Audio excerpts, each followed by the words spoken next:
Good evening, everyone. You're listening to Red Pill 78. I am the Corruption Detector, and this is your Red Pill News for Saturday, March 16th, 2019. Sorry about the lack of forewarning for the stream. I had some technical difficulties, as did my guests, but we've gotten everything sorted out. Just want to give a couple of shout-outs to the people in the audience. It looks like we've got some people from Missouri, Massachusetts, North Carolina, Oklahoma, Florida, Arizona, Virginia Beach, Oregon, Wisconsin, Texas, California, Minneapolis, Pennsylvania again. We have several interesting guests tonight. We have Linda Forsyth and Leonard Pkwy joining us from Pkwy International News. How's everybody doing tonight? It has been a whirlwind couple of days. There we go. Now we got people showing up. We've got, looks like several hundred people here in the stream. Actually, I'm still showing 4. Now I'm up to 284. I would like to humbly ask that everyone who's joining us tonight, please make sure that you do like and share the stream so that we can get as many people here as possible. It's no secret that YouTube has been coming down hard on channels that are interested in giving the hard-hitting news, and my channel is no exception. I'm going to throw this on a 30-second slow mode, you guys, just so that I can see some of these chats as they're going by. Let's see. Oh, yeah, lots of people. Oklahoma, over 500 Indianapolis, Ontario, Australia. Always my friends from Australia, Delaware, Corpus Christi, Texas, Las Vegas, Arizona, Illinois. Excellent. Texas Panhandle. I hope everyone is doing well tonight. I'm going to go ahead and tell my guests to go ahead and unmute so that we can... Hey, can you... Did you guys unmute? Yes, we did. You can hear us, right? I can hear you. Yeah, I can hear you. All right, everyone. You don't know what we've gone through.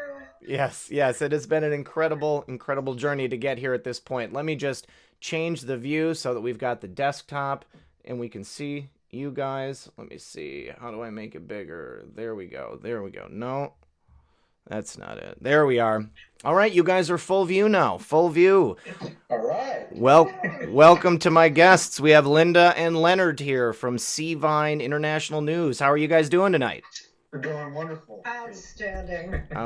Excellent. So Linda and Leonard, your claim to fame is that you guys are covering the actual. Is it possible to mute my sound coming through? Do you have it coming through another source? No. No. Okay. All right. Sometimes people are watching the live stream in the background, and it'll do like a delay thing. Okay. So Linda and Leonard are covering the actual military tribunals that are taking place in Guantanamo Bay right now. Correct. Oh, you guys, we just lost the sound.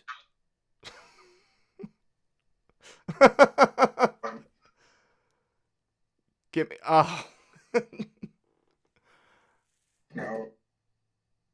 Okay. No, yeah. Say something. Hey. Oh, it's doing that delay thing it was doing earlier. Oh, Lord. You guys, we've been trying to get this right for a while, and every time we would start talking, the sound would, like, cut off, and then I wouldn't be able to hear what they were saying. And now I can hear myself going back and forth. What is the deal? Why don't you guys shut down Skype again and try to call me back, and let's see if we can get it right this time. Okay. Thank you. Bye. We'll talk to you in a second.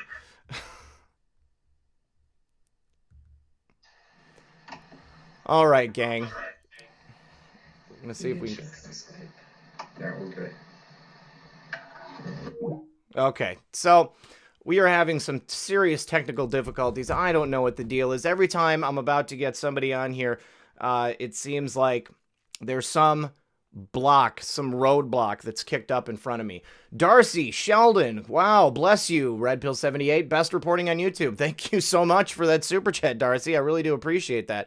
I've got a couple of other people I need to say thank you to as well. Mary Donnelly, EO2 Dave, Pray for Columbus, NE. Yep, definitely. You guys are having major flooding right now, if that's what I remember hearing. Here, let me pull this this chat down so you guys can see what you guys are saying. Yeah, I think that we may have to do some type of alternate thing, but I wonder if maybe having them, they're trying to call me on Skype from their computer. Hey, Ben Shemkis. Ben Shemkis is in the house. Ben, I would love to have you on the show. Ben, my email is redpill78@protonmail.com. Please give me a call. Okay, you guys, are you there? Yeah, we're back on? Yes, you're back on. You're back on. Okay, excellent. I can totally hear you. Okay.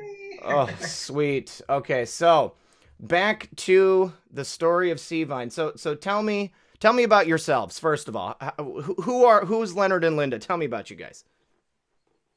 Well, I'm Linda Forsyth, and I started Seavine actually about 4 years ago with an idea in mind to be able to. The sound just cut off again, guys. Is it possible for you to Skype me from one of your phones and just set the phone up on the computer and we'll get a good view that way? Let's try that. I can't hear you guys. Love you though. Call me back. Okay. Ben Shemkis, please take note of my email address, redpill78@protonmail.com. I would really love to have you on the show, dude. You've I've seen lots of your videos and very, very interesting. I've talked about you on the program before. I would really like to hear about more information from you. EO2 Dave, he says JP was in New Zealand on the 10th of March. Yes, we did talk about that night. Pretty crazy. So Dylan McConnell says the cure to everything. I was going to build my own in my backyard, but it turns out it's commercial. Dylan, you mentioned this previously, the cure to everything, and I want to know what this cure is. I'm going to pull that up and we'll look at it later. But let's see. What else do we got here? Yeah, YouTube's messing with us. We got a lot of issues with technology here every time I try to have somebody on. Is Ben Shemkis still here? Ben, please take my email address.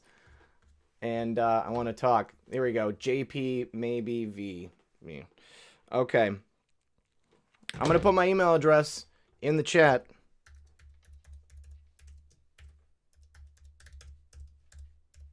So Linda and Leonard are the reporting duo that are reporting on the actual tribunals that are taking place right now in Guantanamo Bay. They do not live in Florida, but they travel to Florida so that they can see the tribunals displayed on closed-circuit television through a contact that they have at the Department of Defense. This is a guy that I actually spoke with, and he told me that I could come down there and witness this, but the earliest that I can get to Guantanamo, or to Florida rather, is going to be sometime in April.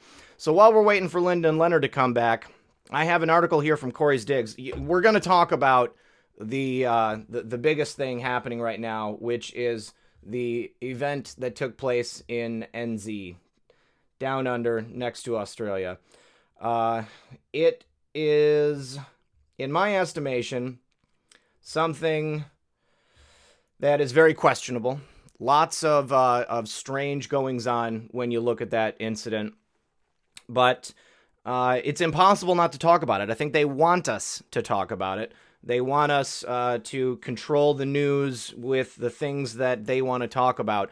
And one of the reasons they're doing that is because it's so important to get all this good stuff out of the way. They don't want us talking about the big booms that took place this week. Cynthia Pappas, thank you very much for that super chat. She says Red Pill 78 rocks.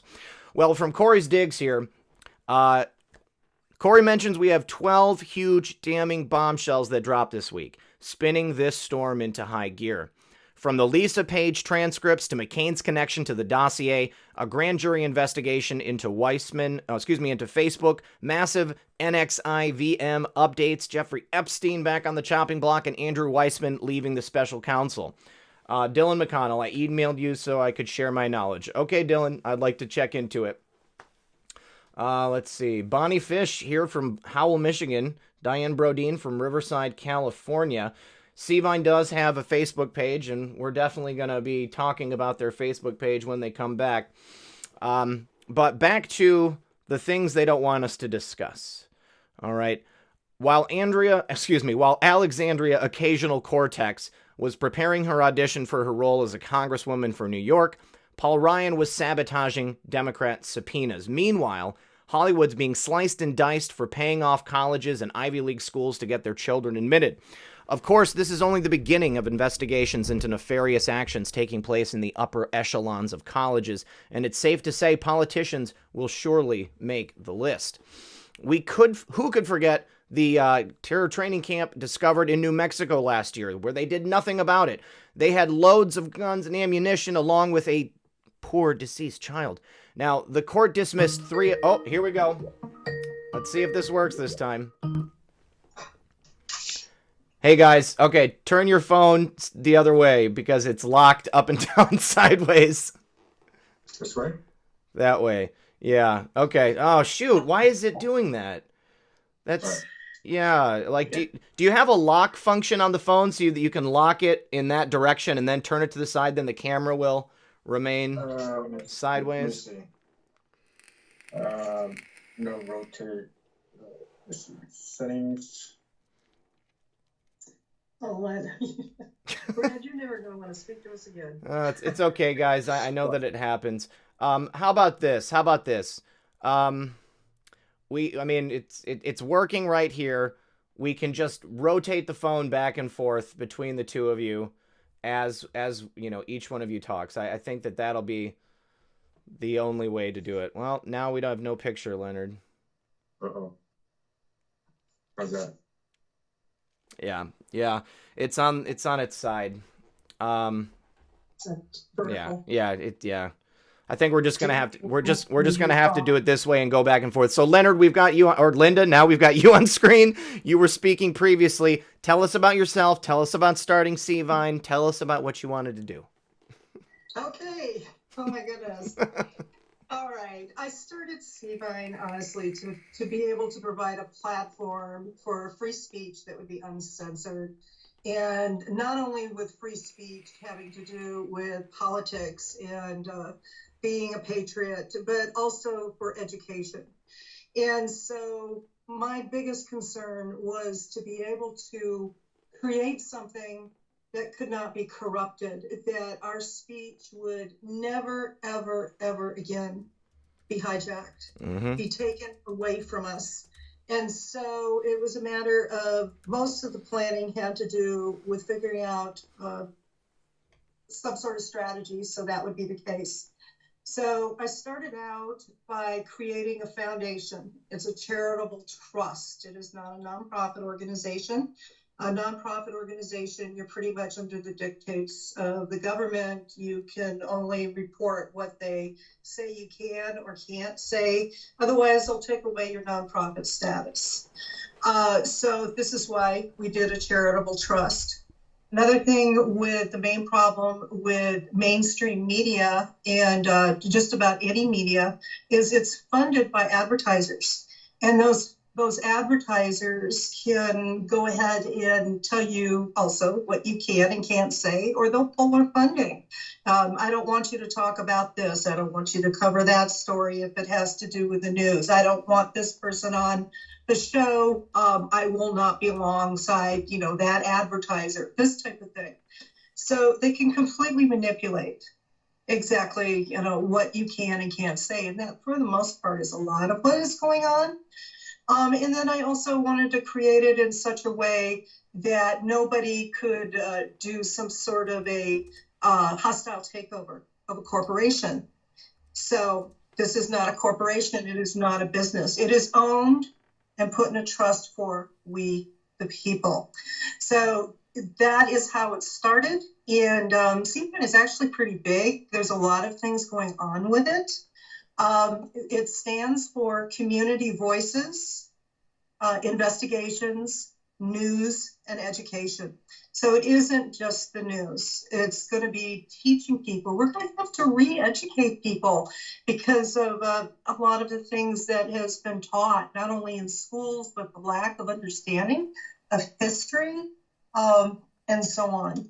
So that is how we started CVine. We created not only the news on our website, but also the forum and also multiple education channels.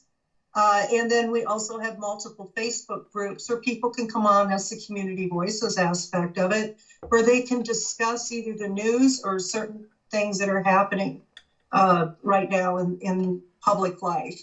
So that's kind of like a thumbnail sketch of it. So Did that answer your question? Well, so you say that other people, not just like you and the people that you have like specifically creating content for CVine, they can go on and like register and upload stuff themselves almost? Well, upon approval. Okay. We're not just taking anybody. We're vetting people very, very carefully to make certain that they know what they're talking about. They are indeed pretty well having experience if they're educating somebody or if they're doing the news, etc. We're finding citizen journalists. We're training them. Yes, everybody's a volunteer. On the actual education channels, you can rent space and everybody works together. This is one of the ways we are going to be funding it in the future. And that's coming up, though. I don't want to confuse matters. That's fine. Right now, we're sticking mostly with the news and discussing it and doing the tribunals. Right. And that's you have every right in the world to fund your enterprise. That's the thing. You get a lot of people who are saying, oh, you should be doing this for free. Well, people have to live, and there's also server space, there's bandwidth, there's a lot of things that you have to consider. So what is the submission process? How do people come to you and ask if their work is worthy enough to go on CVine? Well, it's for the most part sending me an email. And right now, what people have been doing so far is sending us information on Facebook page, but you also can send it to me via the forum directly on the website, c-vine.com. Okay. So there's different ways to get in touch. What's your Facebook address? Well, it's the CVine Facebook group is CVine International News Network. Okay. Which is the Facebook group. Excellent. And then do you guys have a presence on Twitter or any other social media platforms? Yeah, we just got one. Literally just started it. So it's at CVine News. Okay. Perfect. So yeah, I actually have the website right here. I'm going to pull it up real quick. There we are. So you guys have a very, very nice website. There's a lot of stuff going on here. The forum is a great idea to get people interacting and talking about the news. You've got stuff on world news, education, military tribunals, of course, our favorite Anon. And how you said you've had the website up for 4 years. Looks like you've got a magazine as well. Is that right? Yeah, we've got a lot of things going on that we're still building that aren't completely ready to totally launch yet. Yeah. But like the natural health channels that are coming up with education, we have all different types of doctors, natural health physicians, people that know how to grow your own food, all these types of things where it can't be censored by big pharma. Right. Homeschooling is going to be another, complete channel type of thing. They have one for business, and we're going to be setting up a station having to do with media, Patriot Media, which it's my dream to have individuals like you and the Matrix and all these other individuals that give factual reporting that are very good at what they do, and have them together in one place. And this way we can eventually circumvent social media if we need to. We won't need them. This will just be icing on the cake to be able to have social media. But we all pull together with our list and, have kind of like, I don't want to use the word shopping mall, it's a terrible word, but, just a station where, all of the Patriot media is on, not just YouTube, but all different types. Excellent, excellent. Leonard, why don't we switch to you? I want to get some background on you. Sure. So, just tell Can it. you hear me? Yes, I can hear you. Go ahead, sir. Okay. I'm a retired police officer, and since I retired, I'm a licensed private investigator. I also own and operate a company called Homeland Security Services. We're a private investigation, private security, and a state authorized training facility in the state of California. I started lurking on the Cvine about a year and a half ago, not making any comments or posting anything, just reading up on things, and it really started to open my eyes as far as what the real truth was going on. And slowly but surely, I started posting. Apparently, Linda had done some checking on me and learned that I was a licensed private investigator and a police officer and had some investigative skills. So she just reached out and asked me to do some investigations and investigative journalism, which I did. She liked the results, and she knew I helped form some corporations and businesses and helped her out in the aspect of the Cvine business. And so we started. We saw that we had similarities and our values were the same, and we just wanted to. I was all in sharing the truth, and so when Linda invited me to help out in that respect, I was all in. I jumped in and helped her out in that respect. I don't get paid or anything, and help contribute and everything else, but. So I help her out with the business end of it, but we've been a good team so far. That's pretty cool, Leonard. What did you just decide to retire as a police officer because it was time, or was there like some event that took place? Yeah, well, I medically retired because I was stabbed in the chest while on duty. Oh, Lord. With a 10-inch knife. Yeah, it tore through my lung and collapsed it, and they did write a book. I have one of the chapters. It tells my story. It's a Red Dot Club Victims' Voices. I'm on chapter 22. Wow. It tells how my story of what happened and my police background, and also there's an interesting story about how I met my maker. Yeah. Basically, and it changed my life, and my goal is to share the truth. Wow. So, Leonard, you had a near-death experience as a result of that? I actually had 3 death experiences. Oh, my God. I didn't even know that I had died, but my sister, about 7 years later, we had a Christmas gathering, and she says, "Do you remember when Lynn died on the operating table 3 times, and they had to revive him?" I'm like, "Oh, what?" You're telling me now? Yeah, you're telling me now 7 years later, and I'm like, okay, yeah, that just confirms it. I mean, I was for a purpose. There was more to the story. He's not telling. Yeah, everything. Leonard, I'm very interested. That's the gist of it. So he did see some things. Wow. Well, if you ever want to talk about it, I mean, I'm very interested in these things. This is the perfect forum. But how about Leonard? Were you a Christian before, or are you a Christian now as a result of that experience? I was, but and I am, and I currently am. So you know what? I just felt that I was spared for a reason. Yeah. And that it's my mission in life to share the truth, because I believe that Jesus said that he is the way, the truth, and the life. And if we share the truth, we share Jesus. And many will find him through learning of the truth. So that's my mission in life. It's beautiful. I love that. I love that. So so now that we know who you guys are and about Cvine, let's talk about the tribunals. So tell me about the road to covering the tribunals. Well, Linda, you want to cover some of that, or? Oh, okay. Sure. No. Better found a public release, or what's it called? Okay, wait, let me get this back. Let me. I found.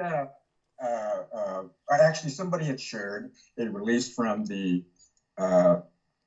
actually the Department of Justice announcing that there was a press release announcing applications. Yes. To cover the military tribunals. And I said, Linda, take a look at this. Why are they putting this out for anybody and everybody? And then I thought about it for a second. I said, wait a minute, it's not for anybody and everybody. What did the president say about the mainstream media? He said that they are the enemy of the people. He basically doesn't want anything to do with the mainstream media because they are complicit in hiding the crimes of the deep state. So his plan is to work with not mainstream media, but alternative media. And it occurred to me that he hadn't invited the mainstream media because they have regular channels. When there's something going on or they want press coverage, all it takes is a fax or an email to the representative of that network, and it's done. So that's their normal channels, but this isn't normal channels. This is through the Department of Defense. And what did President Trump say? He said he wanted he wanted the truth to come out, and he was no longer had confidence in the mainstream media. Yeah. You know what I love about it is that it seems to be very reminiscent of President Trump's own strategy of reaching the people. He uses Twitter, he uses the various accounts to reach through and to cut by that total rhetoric from the mainstream media to get to us directly. And this seems to be almost like the Department of Defense doing the exact same thing through you guys. Well, that is, and we went through quite a process to be able to apply, jump through a lot of hoops. It started out simple enough, but then there were more and more things. They really did some in-depth looking into the history, and we also had to sign a 13-page. It was like a media kit that you had to read and understand completely about exactly what you could and could not say, what you could and could not do. It was very in detail, so they're quite serious. Yeah, and we also had to fill out, we had to sign our, we had to give up all our information as far as social security number and driver's license, where we live, everything else. So apparently there is a vetting process for the individuals too. So each of us had to fill that out, and as well as an organizational Cvine media background check that we had to they had to vet us with. And they also warned us in the actual press release that the Gitmo area on Guantanamo Bay is there's actually a very small area where the press is, so it's extremely limited in what they allow actually into Gitmo on the flight to go over there. Plus, families from 9/11 are in there and so on. But they let us know that they have things set up, at least in this case, at Fort Meade military base in Maryland, that has a special room for media where you have your computers and everything is set up in one building that you can go, and it's exactly like if you were in Guantanamo Bay, if you were in Gitmo, watching the tribunals. In Gitmo, there is a 40-second delay that they're all in a special room. And so even if we were in Gitmo, we'd have that 40-second delay, on purpose. And so that's exactly the way it was at Fort Meade. And we couldn't report anything until the actual transcripts came out. But we could, of course, take notes and study and watch everything that was said. But we were not allowed to report anything until those transcriptions came out. So in the meantime, that gave us at least a chance to kind of read up and study and do research and etc. So when the transcripts did come out, we were ready to rock and roll. And when you guys went to Fort Meade, is it like a large, like just like a 55-inch flat screen television, or do you have like your own personal monitor to watch? You have your own personal monitors Okay. to be able to watch it, but it also has a large TV in there. And how many other people were in the room with you guys? Was it just you and like a military liaison, or was it many other members of the press, or? There were people in and out, but for the most part, it was just a military liaison. Wow, so you guys are it. You're the tip of the spear with this. Well, I asked Ron Yeah. Weisvik at the DOD, it's like, what's the deal here? Who else is doing this? Why are we the only ones doing this?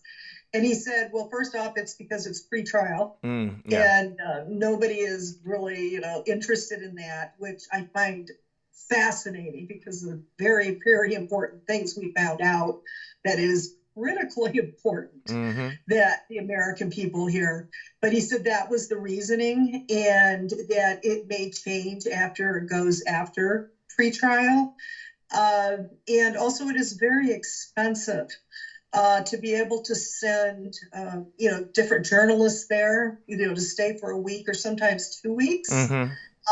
And then plus a lot of times the hearings may close without notice, which we found out. About a good time. Yes, yes. So and then this is going on all the time. So it can be quite expensive. That's what he's assuming. Yeah. I think it's because they're not getting the information out there about this. Yeah. Because we just happened to see that press release. I wouldn't have known about it. Yeah, pretty under the radar, yeah. So, in fact, there's so many people, as we're reporting on it, it's like, oh, this is BS. There's no tribunals going on. It's like, well, I'm watching them. Yeah. But nobody knows about it. But there's all kinds of conjecture on what they think is going on. But quite frankly, if you guys really had take the time to understand what these pretrials are about and what's coming and what is going to probably happen, it's probably one of the most important things you need to be watching right now. I am very serious. No, I imagine. Trying to get people to listen. It's like, I know this is boring to you, but you need to understand. This is incredible what is happening. What President Trump has put into place to be able to bring this to the American people so you guys can watch and listen, and to make it where you can watch, quite frankly, in my personal opinion, the entire dominoes start to fall. Yeah. These are the key. These are the key, in my opinion. And do I have your permission to go over very quickly some bullet points? That's exactly, that's what I just was going to ask you. Please do, because we had some people in the chat saying that they're not clear, like, what exactly is taking place. Are these current tribunals? Are you looking at video feed of things that have happened previously? So yeah, tell us exactly who is on trial currently, because there's obviously another channel. There's obviously another channel on YouTube that claims to have information about very high-profile tribunals, and that's nothing that's affiliated with you guys. You guys are actually witnessing current events, real trials that are going on. So please go through those bullet points. Well, first, I want to make something very clear. There were only 2 days so far of the KSM et al. Tribunals. That was January 28th and January 29th. And we have the transcriptions of those on our website. I need everybody to understand this. Under the military tribunals tab, We have every single article, blog, YouTube video that goes over everything bit by bit. The problem is people are seeing us on YouTube after maybe the fourth or the fifth video, and they're not getting anything from what we went over in detail beforehand. And so they're basically coming into the middle of a movie and not knowing what's going on.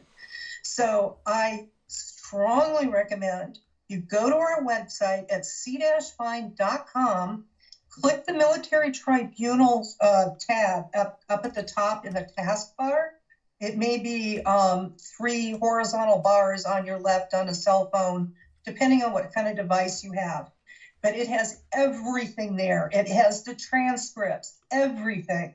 So there's no reason you can't be completely schooled in this. I'm actually putting it into the said, description of the video, Linda. So everyone can find... I'm actually putting this into the description of the video. The Cvine Military Tribunals link. Everybody can go there and check it out. And then also some direct links to the first video that I saw you guys doing on this, the rumor squashing. Right. That was something above and beyond going over the military tribunals, because everyone under God's little green acres was saying all kinds of stuff about what was going on, and some people were attributing it that we said it, which we did not say it. Right. And we're trying so hard to be accurate. And so that's why we did that military tribunal squashing series to try and get rid of the fake news, because it was important that everyone understand what's really happening. You know, Red, keep in mind that the Department of Defense, now that, we have been reporting on the military tribunals, they're all up on our stuff, man, to make sure that we're reporting accurately. So, we can't just let information be attributed to us, and we'll fight tooth and nail with our attorneys and everything else. But here's Linda. Okay, I'm going to go over these bullet points because I know we have very limited time. Mm-hmm. And the one thing, this is what I had put in our Facebook group page for people to discuss. These are things after studying the actual transcripts that people needed to look up and understand so they would know what was happening moving forward. So these questions, the bullet points are, what specifically is rough surveillance? I am not going to go over that in a lot of detail, except to say that the defense is making some pretty serious accusations about what has been going on for over the last 10 years. That is very serious. Okay, why have there been significant intimidation tactics used from the CIA, FBI, Army, and military counterintelligence on a multitude of various defense team members for the last 10 years? Next one. Now, defense team members, you're talking about the people that are on trial or the people that are working on the defense's case? The people that are working on the defense case. Wow. Okay. Continue, please. For the last 10 years. And it has an entire interesting story in the transcripts of exactly what is happening and why the defense team was pushing the judge to rule on stopping this. And it wouldn't happen and it wouldn't happen. So you need to pay attention to that. Yeah. Okay. So next one, why did the defense team make certain this concern was brought up to the judge and documented in an open session of the tribunals? Next question, on the second day, why did the defense team refuse to participate in any more sessions unless this issue was resolved after bringing it up 5 times? Okay, second issue up for discussion. The closing of the hearings during the interpreter session. One of the alleged terrorists, which was last name is Belushi, was going to be put on the stand with an interpreter in answering questions. And the prosecution has been trying to close those sessions. And Trump made an executive order amendments to the Courts-martial. courts-martial. And specifically for this reason, because historically, and you can look at some of our past videos and explains this, a judge in a tribunal, even though they wanted to keep the sessions open, a judge can unilaterally decide to close a session at any time for any reason. So Trump did something to be able to change that, where now the judges have to be a really high bar before they can close a session to the public. And this judge was not meeting this high bar of why he wanted to close the sessions going on for the next day when Belushi was going to be on the stand. And so that entire day, the defense attorney was quoting all this stuff and explaining this is what needs to happen. Well, okay, so after reviewing carefully all the information for the last 2 days of the proceedings, could the delay because of the judge's emergency be a strategic action? Why or why not? See, now this is really important. At the end of the second day, because there were supposed to be 5 days that week of tribunals, at the end of the second day, the judge made a ruling, we found out later, a mandate, that he went ahead and closed the next day's proceedings anyway. Interesting. And then he had a medical emergency where he had a detached retina, they found out later, where he had to be airlifted off of Guantanamo Bay to stateside to be able to have the emergency surgery that he had going on. And so the rest of the 3 days of the tribunals were canceled until March 18th. And so that was like, what, six weeks away? Mm-hmm. And then during that 6-week waiting period, they came up with some more mandates that changed the entire calendar for the rest of the year, that cut all the rest of the proceedings in half, because the next one was supposed to be from the 18th to the end of March. They cut it in half to 1 week. So now it is going to start March 25th. And then the same thing with April, and so on and so on. So they cut all that in half. That's number one that's of interest.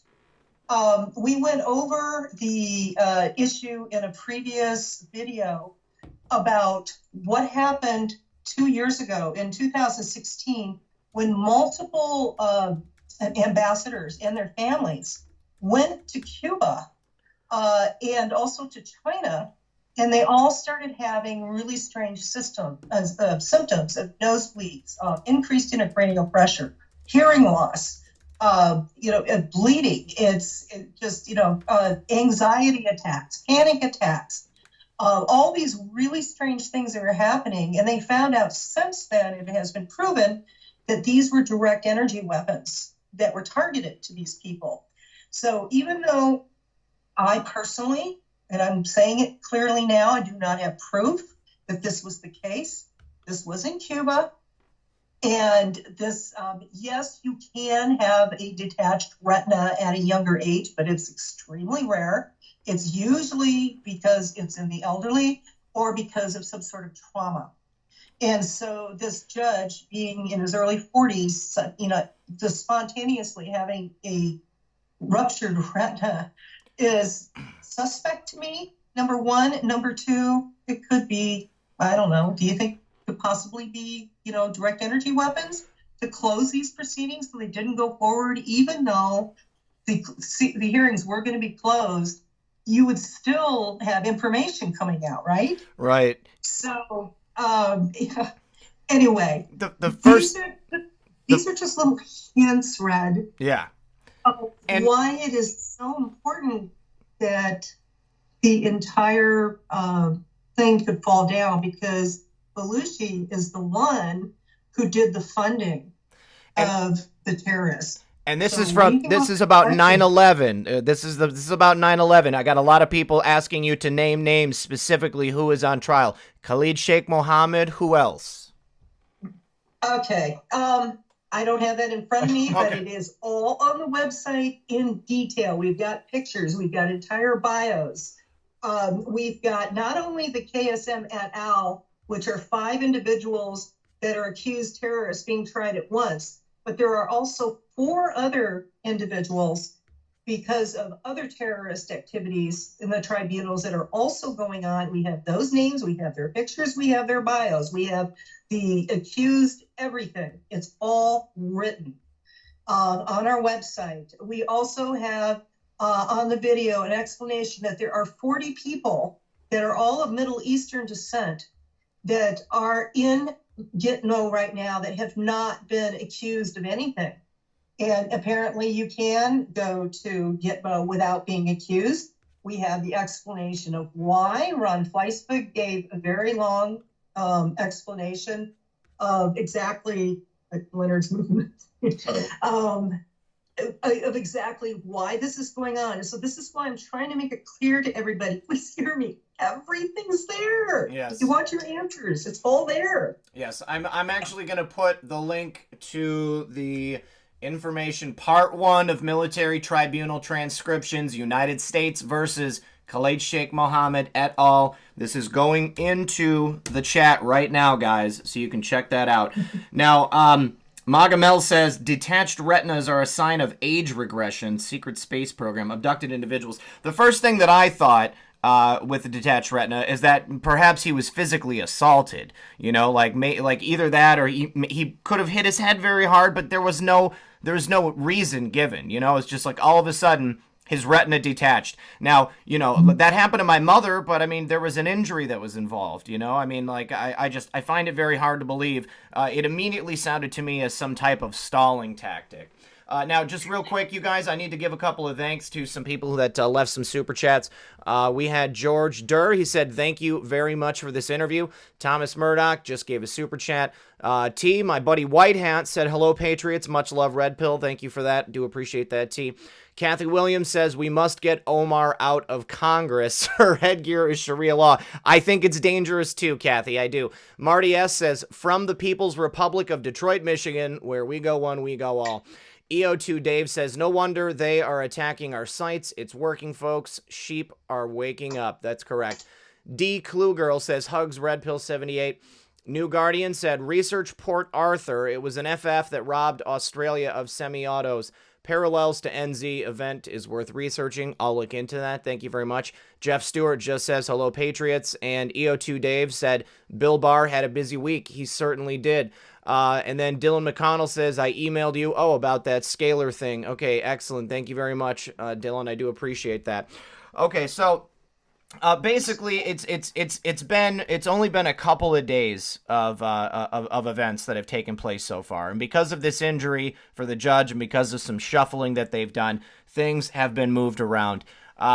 So what do you guys see coming up? What is next on the docket for what you're going to be witnessing? And again, this is in Fort Meade. For some reason, I thought it was in Florida, but maybe it was, I don't know. I don't know what I was thinking in Florida. But you guys go to Fort Meade, and when you go there, you're paying for all of your own accommodations. The government's not flying you out there. The government is paying for the space. You know, I mean, it's on base, obviously. But what's coming up?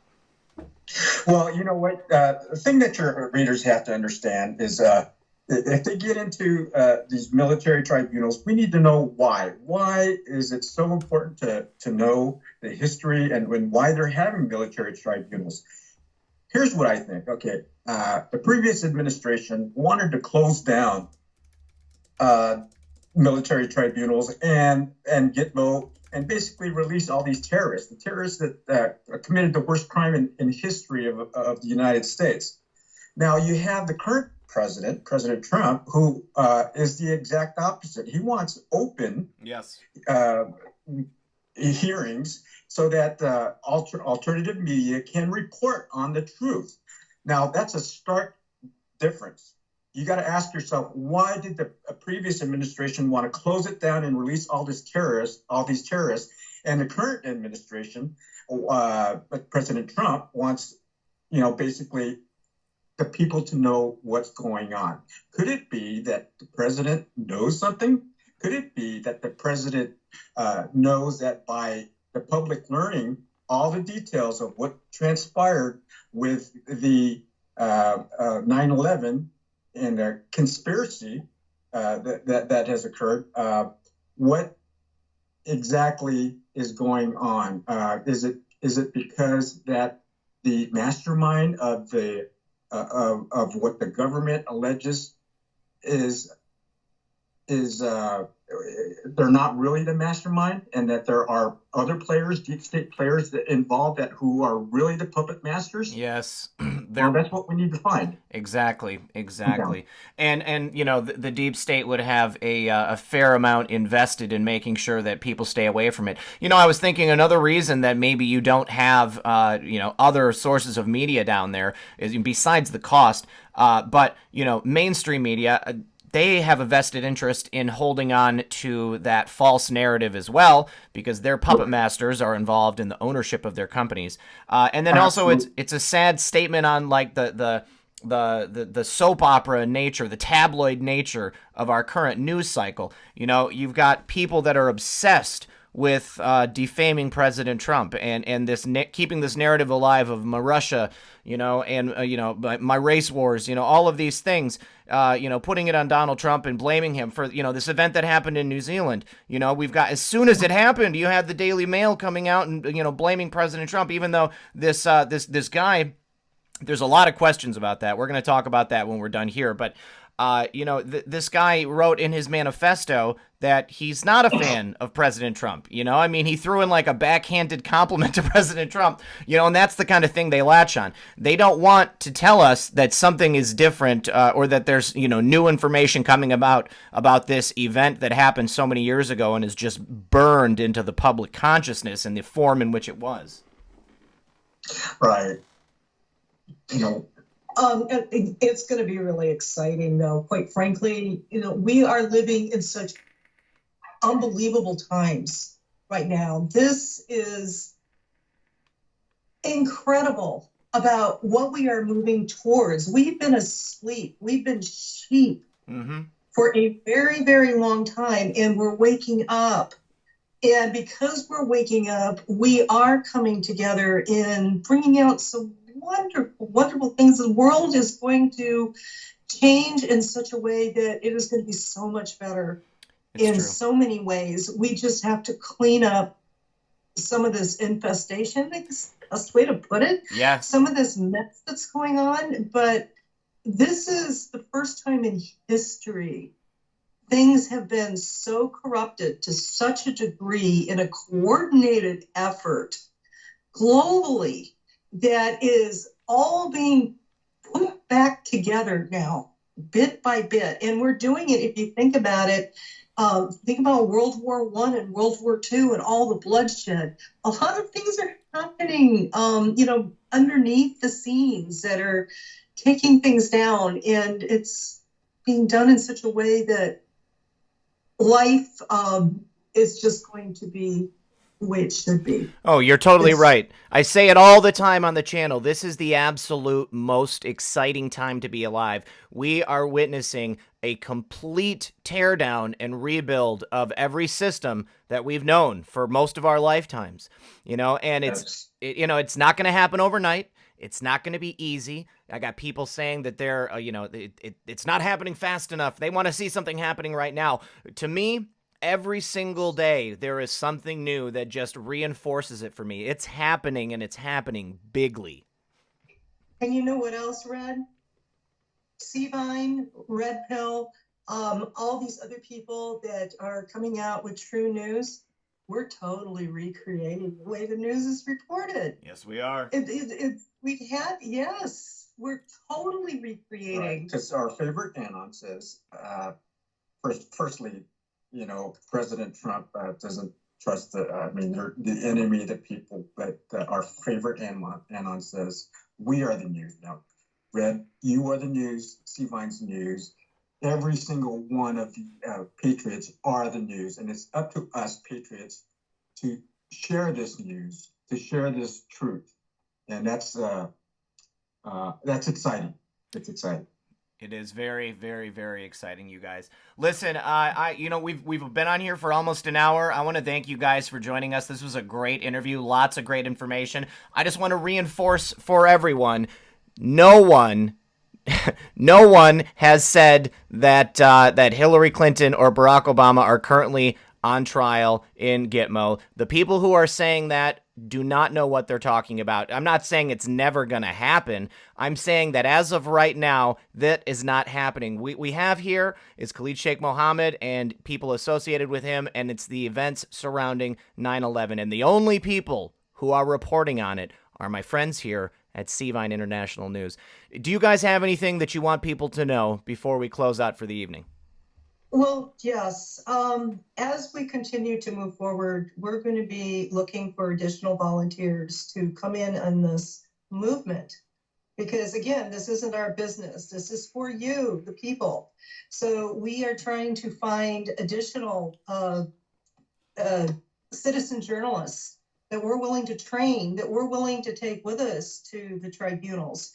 And because what is it, well over 90,000 sealed indictments? Do you think there's going to be some stuff coming out here that we're going to be needing some really good citizen journalists that we can all work together as a well-oiled machine to be able to bring the news to people? Because there's going to be, you think there are questions about this? When it does happen with Hillary, or who knows what else happens, we're going to need those people. And then plus, right now, we are surviving off of the good graces of the people that donate to Seavine, to the foundation, which it is a tax exempt situation where you can, it's tax free. But I request, if it is within your heart and you feel that what we are doing is worthy, please go to our c-vine.com page. And up in the taskbar, there is a donation section up above. Click on that page and please make a donation. You can make it via PayPal. You can make it with a debit credit card. Any amount on a monthly basis would be wonderful. But also we need to have our expenses covered, because it is really expensive to be able to go to these tribunals and stay for a week in a hotel and etc. to be able to do that. So please, we ask that you please donate. Please think about supporting Linda and Leonard and Seavine International, you guys. And again, we had a lot of people in the chat saying that they would love to sign up and that they would like to help you guys with this mission. I think it's great. We are the news, you guys. This is all about citizen journalism. You guys, we have over 3,000 people watching right now. So I really hope that everyone will also go to Seavine's YouTube channel and subscribe to them so that you can stay up to date on what's happening with these tribunals. This is very, very important information, and we all need to be aware of what's going on. I know that I'm going to continue to report on it. I'd love to have you guys back. Leonard, I really want to hear about that particular story from your near-death experience. I would love to talk about that sometime. But I want to thank you guys so much for joining us. We've got a lot of news that we have to get into before 11 o'clock. So thank you so much, you guys. And I really hope that we have you back soon. Take care. Goodbye, everybody. All right. We'll see ya. Bye. Guys, that was awesome. That was awesome. Okay. I'm going to pull the websites down here so that we can get into that. So let's go ahead and let's take a look at the chat. We've got several people I need to say thank to. Carissa says, I hope you decide to go Red Pill 78. It's not up to me. I have to get approved by the DOD, and I am going to be putting that application out there. You guys, I'm also trying to buy a website or at least a domain so that I can have a email for it. Because I want to try to cover some upcoming Donald Trump rallies that are coming out. I think that would be awesome. I have to have an email address that goes with the website for the news organization that I'm going to create just to do this. Let's see. So, yes, Danny Smith says, appreciate all you do every day. Thank you so much, Danny. I appreciate that super chat. Carissa, again, thank you for your super chat. Steve Reeder says, watch now, We the People Insider 1776 before it is deleted. Is that a YouTube channel, Steve? I'm not familiar with it, but I'd love to hear more about it. Roger Sloan, when will the public see the tribunals? Roger, I don't know that they're ever going to broadcast it publicly. It's in the same way that they don't broadcast publicly all regular tribunals, all regular court proceedings. I don't know that they're going to do that, but Let's see here. What else? Son of a Green Card said, thank you for doing what you do. Thank you. And I'm sure that Cvine thanks you as well. Diana Davenport, my good friend Diana Davenport, loves Cvine. Great call. Abraham Lincoln 2020, 17th letter of the alphabet is... 17th was the shooting. Do you believe in quiz? 17th. No, that event was on the 15th, buddy. What are you talking about? Anyways, Gornall's in Alaska. I can't wait until it comes out that Michelle is Michael. No more weave, no dress, just a beautiful orange jumpsuit in the men's prison. That's hilarious. Eminem, my friends, Eminem. Martin Bryant shooting in Hobart, Tasmania is why they changed the gun laws in Australia. Okay, there we go. Carissa, their website is very well organized. Thank you for sharing. And, George Dare, I did say thank you to George Dare previously. Mary Donnelly, thank you so much, Mary Donnelly. I appreciate that super chat. Let's see. My YouTube Chromecast was taken over randomly after playing for a few hours. All stuff I watched, but I'm not sure if I should rest back control. You guys, remember, White Hat, my friend T, the certified ethical hacker, the White Hat for our federal government, he said that there was a 0-day exploit on Google Chrome. Don't use Google Chrome. Delete Google Chrome. What is trumpetchat.org? What is trumpetchat.org? Let's go ahead and check that out. You guys, I hope that if you don't have the link yet for there, that is not a working link. Green call name, Terry Green call name. I don't know what's up with it. Let's see, you guys, there's a huge amount of stuff that we're going to be discussing here in relation to New Zealand. But first, I want to talk about these bombshells that took place this week. We gotta run through all the good stuff. So number one, we had that Nexium stuff, the superseding indictment and the Nancy Salzman plea deal. It was a very telling week in the Nexium case. For those still not familiar with this case, get familiar. There are a lot of top players involved who connect with countless other big league players. And it's all about controlling the system, manipulating and blackmailing high-ranking individuals and corporations, as well as the child trafficking and the female adults being branded after interactions with the harem leader, Keith Raniere. Anastasia says, Tribunal Watch has stated that some tribunals will be broadcast on court TV. Okay, great. Awesome. Thank you for that information. And Tribunal Watch does cover Cvine, for sure. I've seen that on there. What is a 0-day exploit? A 0-day exploit is a backdoor that hackers can use to access your information through a particular program or an application. So it means that there's no way to fix it, all right? So they will have to start from the ground up, and it's going to be very difficult. It could have been built in by Google to allow places like, I don't know, China access to your information. But either way, I think that it's a bad idea to use Google Chrome, you guys. Google is just bad all around. I don't think we should use it. I use Safari. I use, what else do I got here? Oh, yeah, I got Firefox. And I use, somebody says Vivaldi browser. I also use DuckDuckGo as my search engine, not Google. All right, so you guys remember I reported on this earlier in the week. So Nancy Salzman pled guilty. She's the first person to be prosecuted in the Nexium case right here. And they brought in a whole bunch of information, 4 additional racketeering counts against Keith Raniere for a lot of things. I'm just not going to say them out loud. Also, next, Facebook is under criminal investigation. A New York grand jury has subpoenaed 2 well-known smartphone makers for records relating to the investigation. Federal prosecutors are investigating Facebook's data sharing deals with large technology companies. Facebook had data sharing arrangements with more than 150 companies, which benefited both Facebook to gain more users and the companies to gain access to the users' data. Facebook was already being investigated nearly a year ago for that Cambridge Analytica information. Somebody says use Brave browser.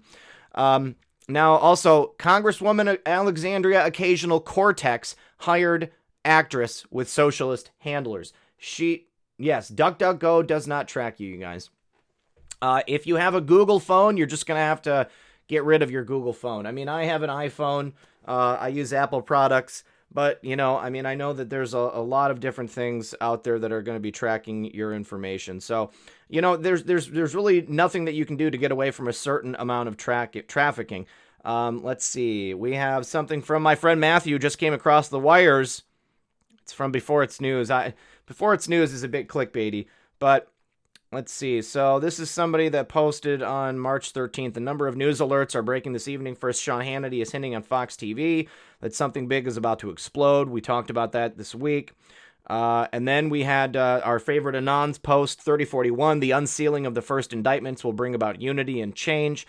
Change we can believe in. I think that the idea is that perhaps those first indictments are going to be against a former president. Susie Warner says, Red Pill 78, simply the best, better than all the rest. God bless you. God bless you. SW, why do you give up? What do you give up for? Have you been asking a question and I didn't see it? Because there's a lot of people in the chat, my friend.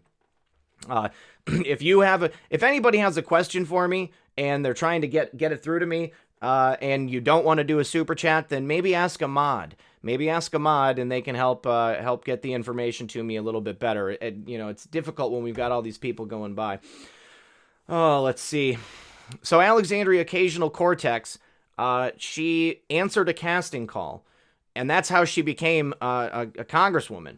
The Democratic Socialists of America put out a casting call for people that would be likable and that they would be able to have a run for office and push out some established people. So this video was going around. I had about 1,000 people sending it to me. You know what? I have one more thing I want to tell you guys. I've had a couple of people very recently send me messages, and they were a little upset that I didn't get back to them. You guys, I love you all, but I get hundreds of messages a day. It's difficult for me to read them all. I try to open every single one. Sometimes they get past me. Other times I'm able to read them, but I can't respond. 99% of the time I can't respond. I try to respond to people that have leads for me on stories, and I can't even get to all of them. Just because I don't respond to you doesn't mean that I don't appreciate you guys sending me those messages. So keep it up. Don't stop, you guys. His story says, Spear of Destiny, the spear that pierced Jesus' side on he spear under the name of the United States. Serial number, Spear of Destiny, huh? Well, I know about the Spear of Destiny, but I don't know exactly what you're referring to. Spear under the name of the United States. Serial number, okay. Well, that looks like something I wouldn't mind searching for real quick. This serial number. What do you guys know about this Spear of Destiny in the United States? This serial number for the Spear of Destiny. Let's take a look. Spear of Destiny. See if that comes up with anything. I don't know. We're going to have to look at that later. Beanbags McBean. RP78, you are the best, me ol' pigeon pie. Keep up the great work. The currency of the people is silver. Buy silver. The dollar will fail soon. That's right. Methods. Hey, what's up, buddy? Glad you're here. Stay comfy, my friend. Stay comfy. You guys, yeah, silver is the... we have control of it. Like, you're saying that you personally or the United States has control of it. I would love to see that. Yeah, you guys, go if you want to say something in particular, then you need to @ somebody's name. Serial Brain and iPod are also good. No disrespect. Yeah, Deanna, I hope that you're not disrespecting me in my chat on my show, but I assume that you like me because you're here, so it's not necessary for you to tell everyone that you like me. It's okay. Okay, so what other huge booms took place? Yeah, there was the video of Saikat Chakrabarti. Claiming that AOC writes her own speeches, controls her own social media, isn't coached, and is a very intelligent woman. But I think we all know that that's not necessarily the case. He's also facing that FEC complaint about funneling $1 million. That was huge.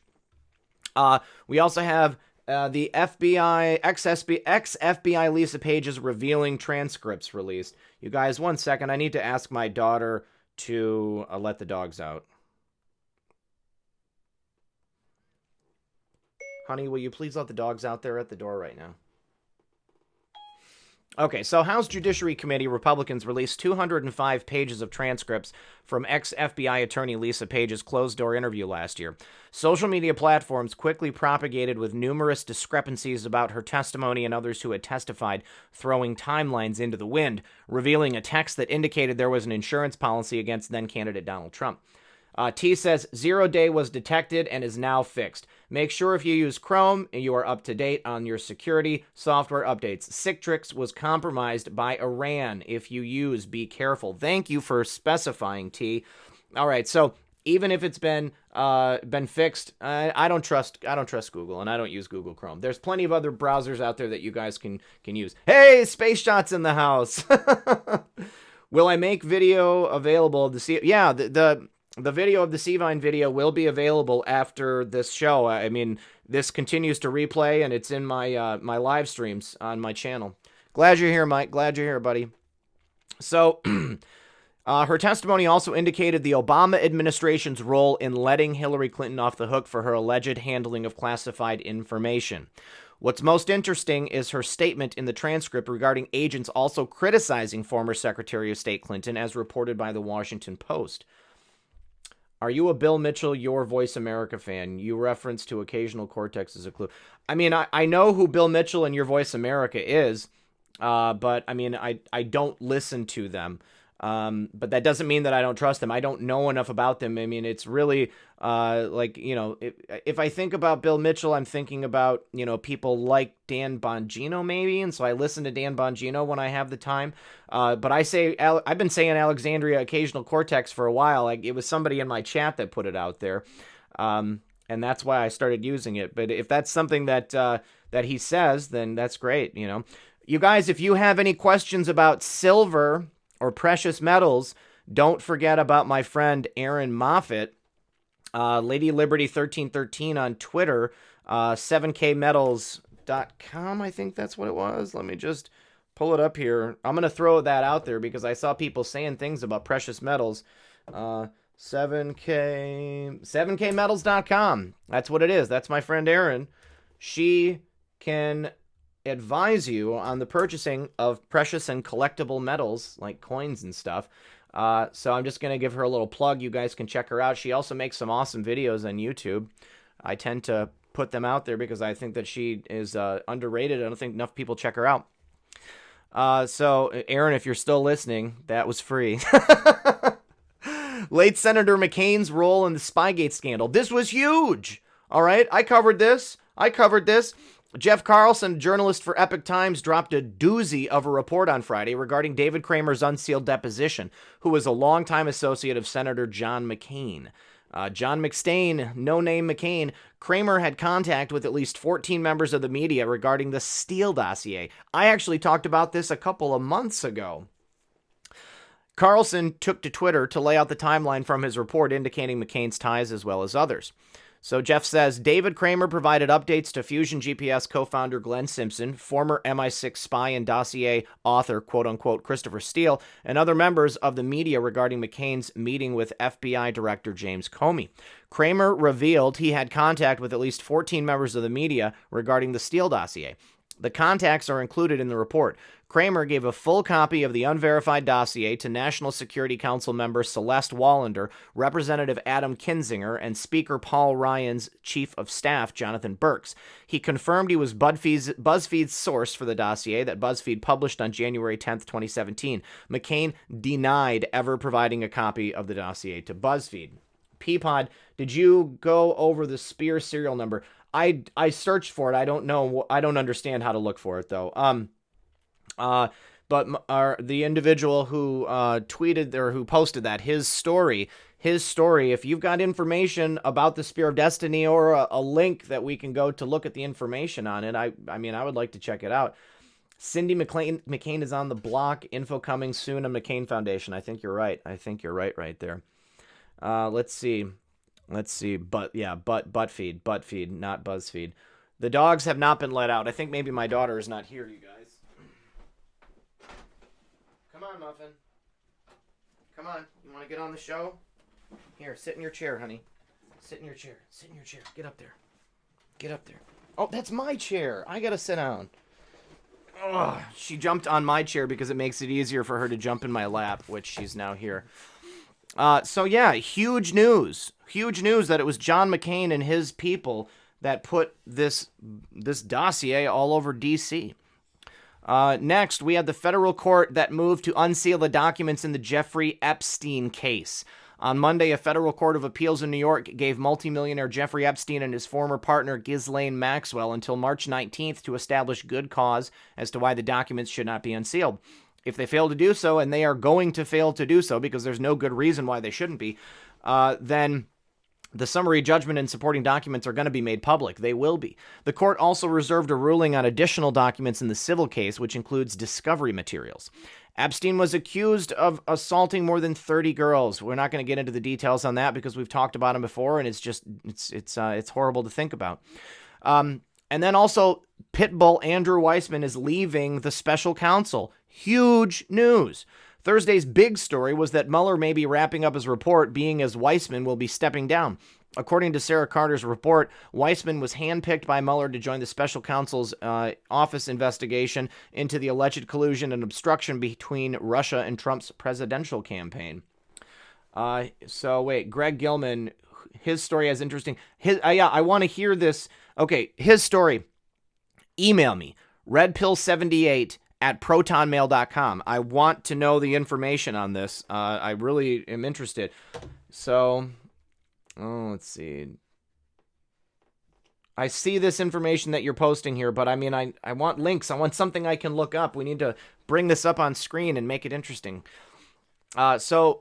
So for anyone who has heard defense attorney Sidney Powell speak on Weissman's attacks or read her book, License to Lie, it is quite evident that Weissman needs to be investigated. Powell has stated that Weissman destroyed evidence in the Arthur Anderson case. Despite this, Powell won the case against Weissman in the Supreme Court, but only after they had destroyed the company's reputation. It seems Weissman is a dirty player and has been reported to the Department of Justice Inspector General and Senate Judiciary Committee, as well as reprimanded for withholding evidence in past years. While on this special counsel for Mueller, he was directly involved with the prosecution of Paul Manafort. Poor Paul Manafort. As of Friday morning, Republican lawmakers requested documents, communications, and questions answered regarding both Weissman and his colleague DOJ prosecutor Zainab Ahmad. This is all due to Broussard's testimony regarding the Russia-Trump probe, where he testified he had met with Weissman and Ahmad in the summer of 2016 to alert them that the anti-Trump dossier had not been vetted. So, speaking of Mueller, there is currently a book being sold on Amazon called The Mueller Report, authored by Robert S. Mueller III, with a prologue written by Alan Dershowitz. It already boasts a bestseller flag on Amazon and is available for pre-order with a release date of March 26, 2019.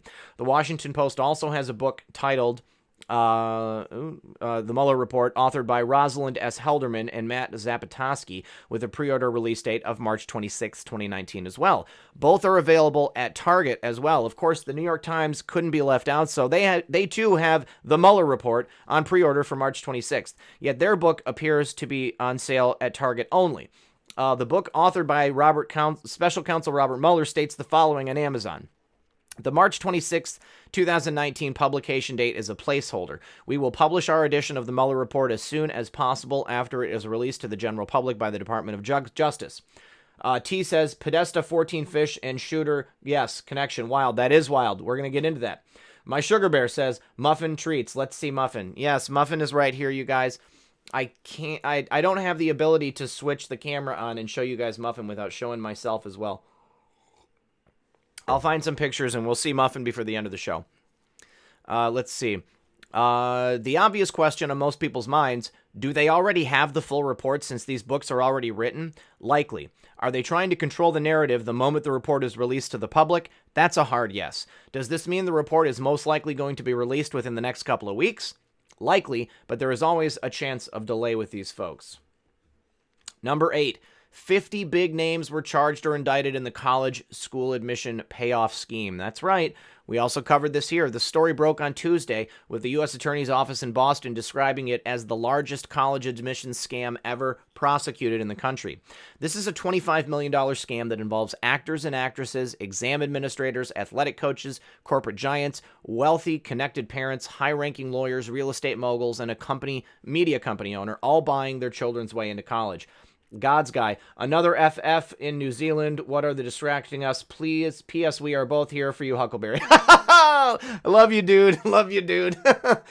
Guy, this is exactly what they're trying to distract us from. All of these booms. Next, Paul Ryan blocked subpoenas of Democrats. Paul Ryan is a rhino. On Wednesday, Breitbart News published an article reporting on their exclusive interview with President Trump in the Oval Office. Trump told Breitbart News that Ryan blocked issuance of subpoenas to people he thinks should have been investigated on the political left.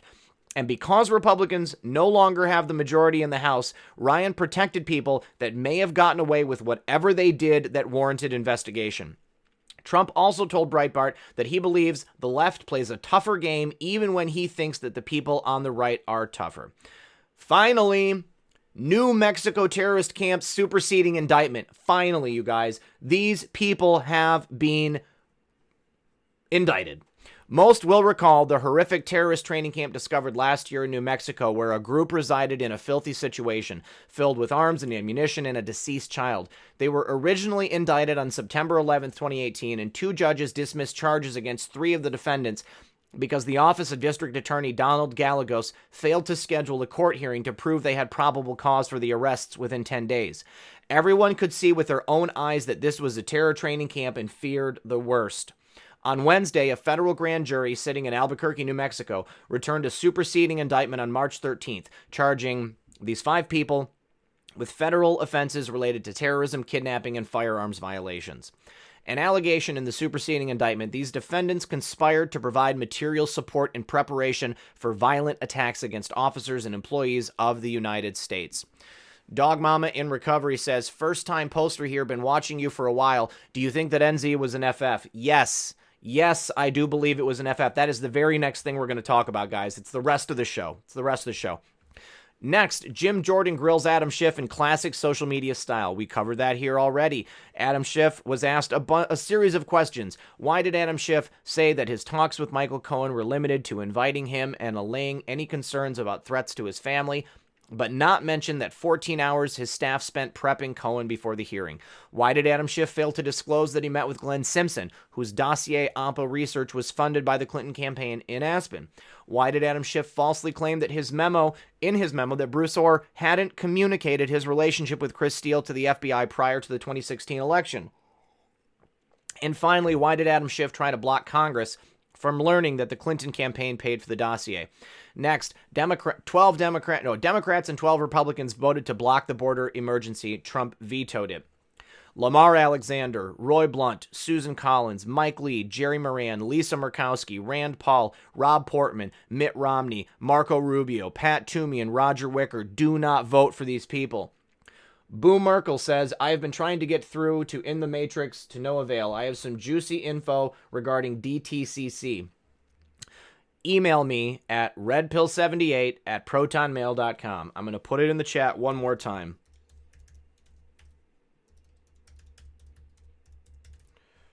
All right, guys. If you have any leads, email me at redpill78@protonmail.com. This was great. Former Defense Intelligence Officer pled guilty to spying for China. We covered that last night. Okay, that's it. This is the reason they had to create this event down in NZ. All right, look at this. There were people in fatigues leaving the facility. Okay, did you guys hear yesterday that there was Hannah 12? I think that you need, to change the amount of money that you want to donate, there's a slider bar. You slide it to the right to change the amount, but 1717, I'll take it. So right here, new evidence indicates a link between the North Korea embassy break-in and the Christchurch attacks. Now, that is specifically interesting because the embassy break-in has been implicated to be the clowns in America. Crap, I should not, I can't, if I say that, I get shut down usually. So investigators, you guys remember the North Korean embassy was broken into. People came in and they tied up all these people. They stole a bunch of stuff. Investigators from the Spanish police and National Intelligence Center have linked an attack on the North Korean embassy in Madrid on February 22nd to the U.S. clowns in America. Hannah Bard, thank you very much again. At least 2 of the 10 assailants who broke into the embassy and interrogated diplomatic staff have been identified and have connections to the U.S. intelligence agency. The Clowns in America has denied any involvement, but government sources say the response was unconvincing. If it is proven that clowns were behind the attack, it could lead to a diplomatic spat between Madrid and Washington. Government sources say it would be unacceptable for an ally to take such an action. Not only would it mean that the U.S. agency had operated on Spanish soil without asking for authorization or informing the authorities, it would also be a violation of the international conventions that protect diplomatic delegations. What's more, unlike other intelligence activities such as cyber attacks, which are characterized by their discretion, the attacks on the North Korean embassy was especially violent. On February, Hannah Bart, gosh, thank you so much. Thank you for your generosity. I appreciate that. If you have a question, if there's something you want to put in, let me know. As soon as I start talking about the clowns, my voice goes out. Georgia Peach, one of my longtime listeners, good friend. Always a pleasure to spend Saturday nights with you. Thank you and appreciate all you do for fellow patriots. God bless. Thank you, Georgia Peach. I do appreciate that. So on February 22nd, 10 masked men carrying alleged imitation weapons broke into the embassy located north of the capital in the residential area of Aravaca. They tied up the 8 people inside and they put bags on their heads. The victims were beaten and interrogated. A woman managed to escape from a window on the 2nd floor, and her screams for help were heard by a neighbor who contacted the police. Officers arrived at the scene, but when they tried to enter the embassy, a man opened the door to them and told them that there was nothing going on. Minutes later, 2 luxury vehicles sped out of the embassy. The cars used for the getaway belonged to the diplomatic mission and were later abandoned at a nearby street. T says, do you believe this raid is similar to LA? I think that this raid was specifically the clowns in America. I think that the LA raid was specifically people working for Donald Trump. In the way that they, were snatch and grabs, I do think they're similar, but I think there were 2 different agencies or groups of people, shall I say. So, police found 8 victims inside. They had been held... Thank you for the super chat, T. They had been held hostage for 2 hours. They had bags placed over their heads. They had been beaten, and they were scared. 2 of them required medical attention. Investigators from the General Information Office and CNI ruled out the idea that the attack was the work of common criminals. The operation was perfectly planned as if it was carried out by a military cell, said sources close to the investigation. The assailants knew what they were looking for, taking only computers and mobile phones. The highly secretive investigation will be heard at Spain's High Court, the Audiencia Nacional, which could order the arrest of the identified assailants. Ooh, they have them identified. Government sources, however, admit it would be difficult to prove the clowns in America was involved. Keep your energy as high as you can when talking about stuff like this. Yes, no, I agree. Dean Howell says, Americans for our fellow Americans. That's correct. Thank you very much for that super chat, Dean. So, Kim Hyok-chol, sources believe that the goal of the attack on the North Korean embassy was to get information on Kim Hyok-chol, the former North Korean ambassador to Spain. Chol was expelled from Spain on September 19, 2017 by the foreign minister Alfonso Dastis, given that the nuclear testing that the country was carrying out at the time was in serious breach of United Nations Security Council resolutions. Kim Hyok-chol, who was declared persona non grata by Spain and was invited to leave the country before the end of the month, is currently one of Kim Jong-un's highly trusted diplomats and one of the architects of the failed nuclear summit between U.S. President Donald Trump and Kim Jong-un in Vietnam. The meeting, aimed at securing North Korea's nuclear disarmament, ended in failure without the agreement on a timetable or disarmament or for future negotiations. So, yeah, Ricola, you guys. I'm about to use a Ricola. Thank you for reminding me. Okay, his story. I see that you sent me an email. That's great. Thank you. I will get it.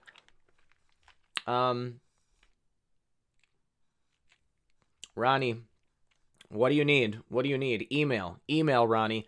redpill78@protonmail.com. Okay, so, looks like it was the clowns in America that participated in that raid. Well, new evidence indicates there's a link between the North Korean embassy break-in and the Christchurch attack. Let's go ahead and look at that article. This is brand new news from Disobedient Media.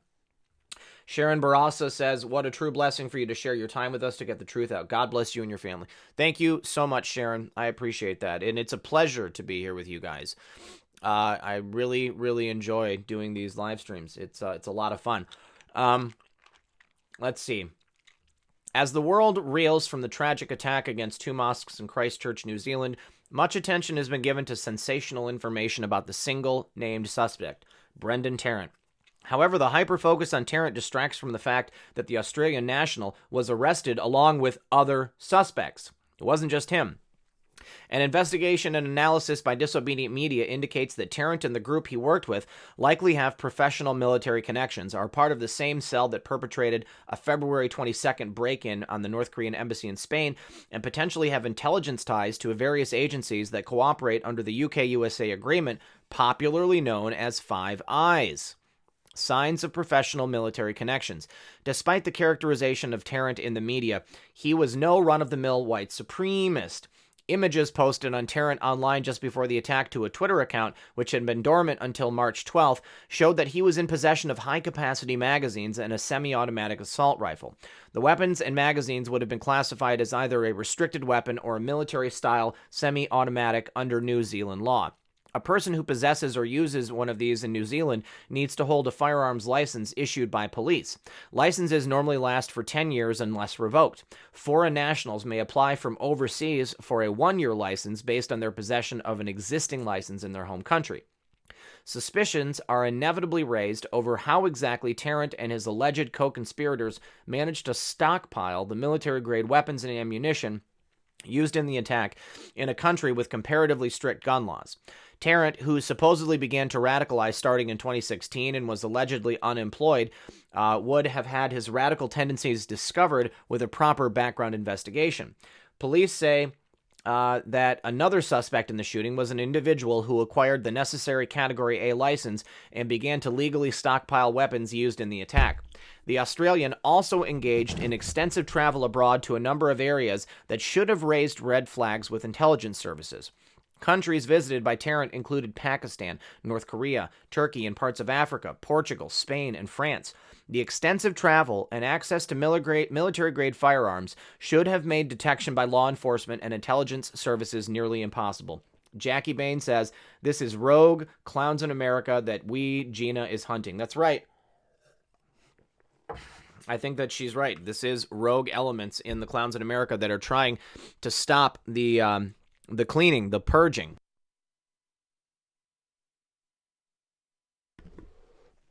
So, next, similarities between Spain and New Zealand.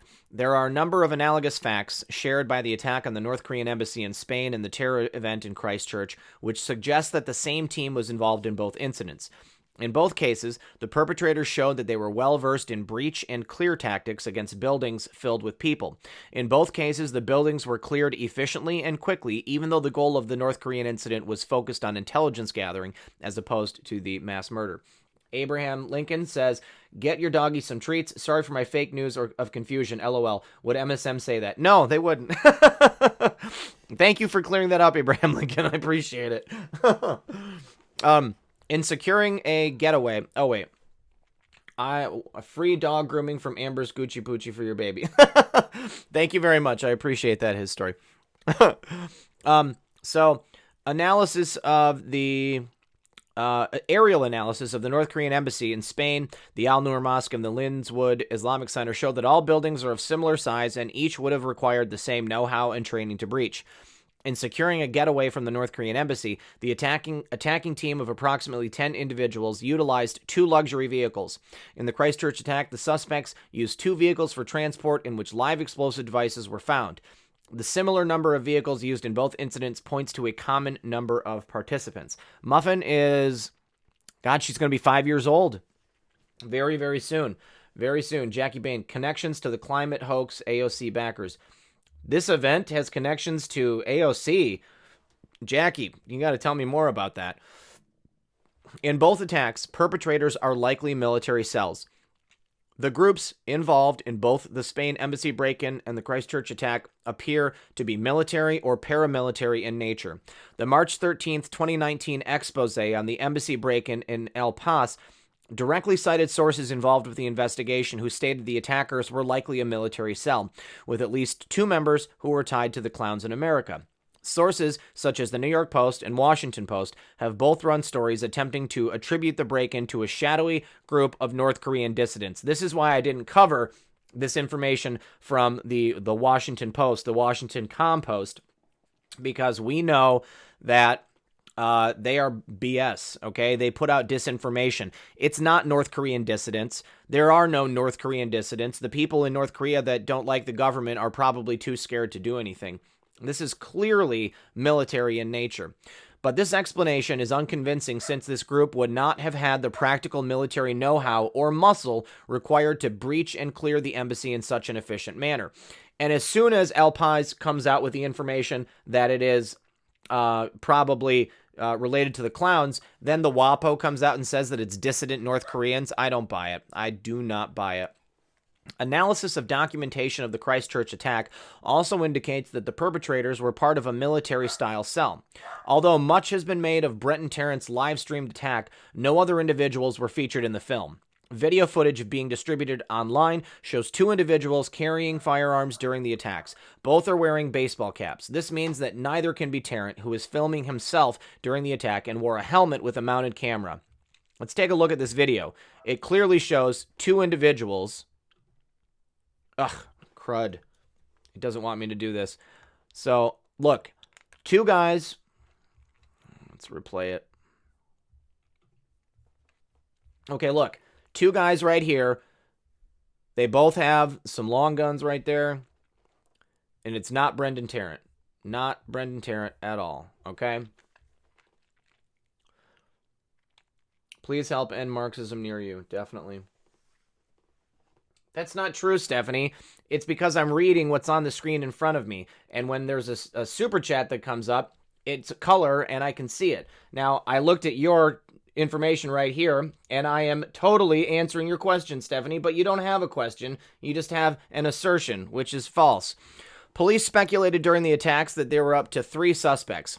But footage and photos that have emerged along with early reports of other suspected locations where incidents occurred indicates that the number of attackers was likely larger.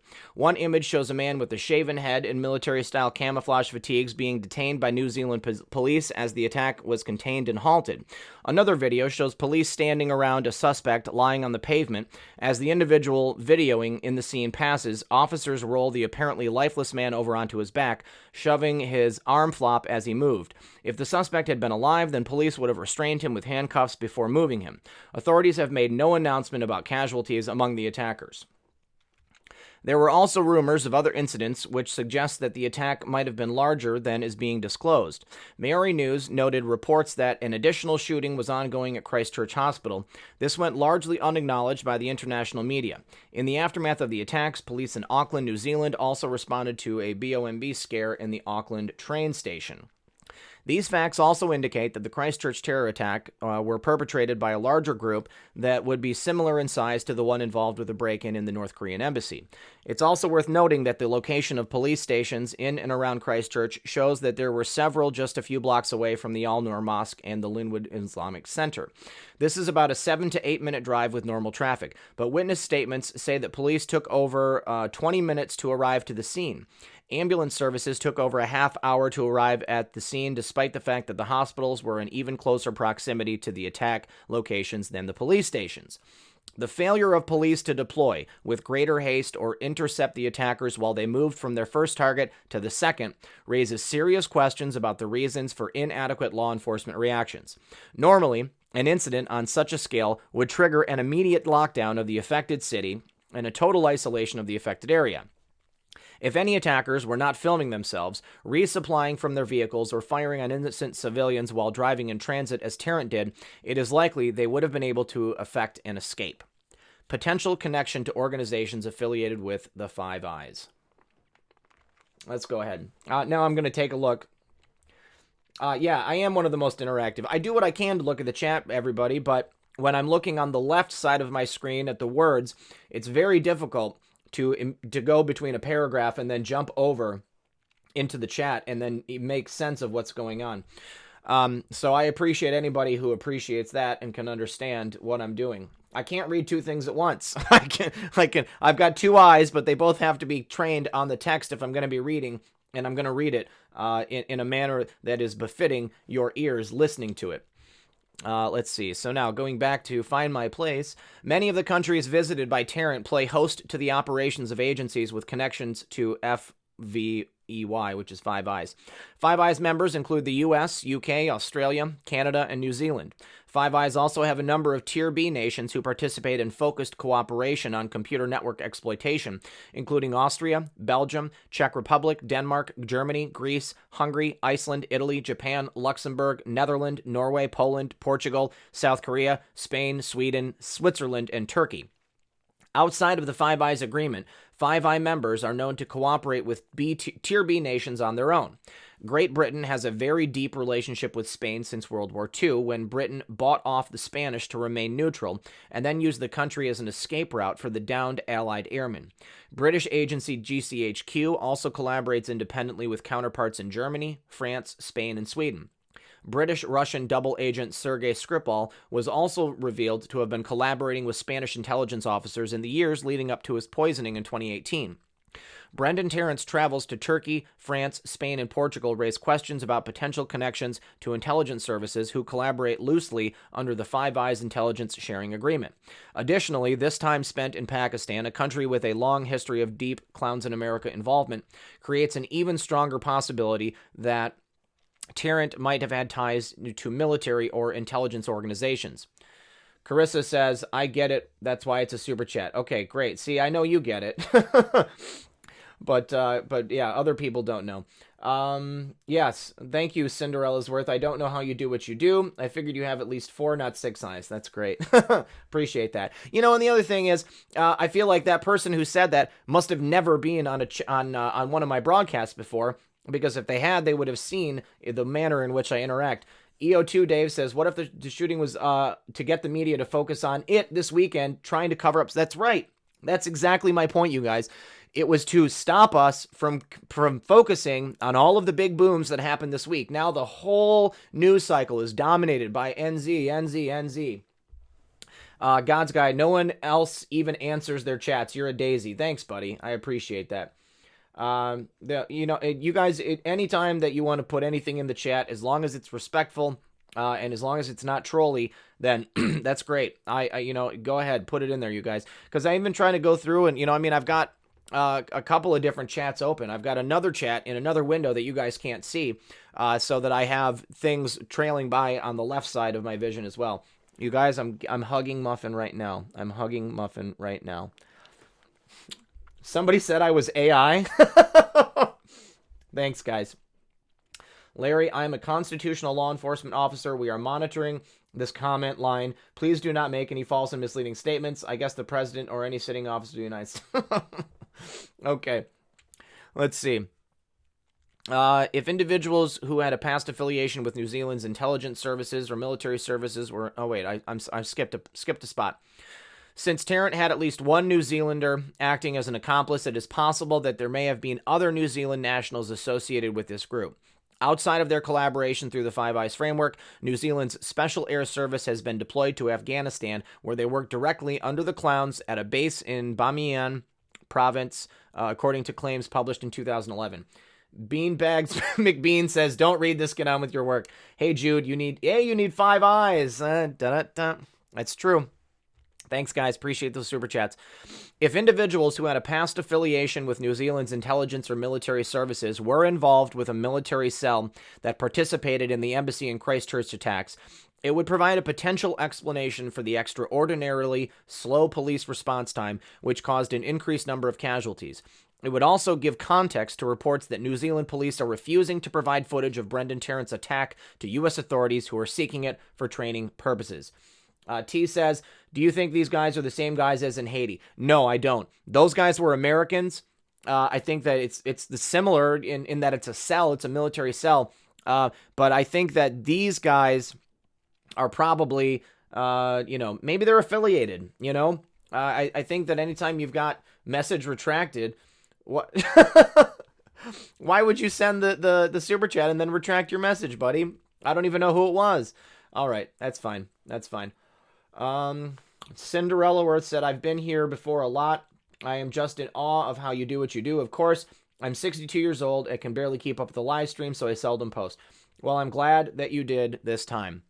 And thank you for that super chat.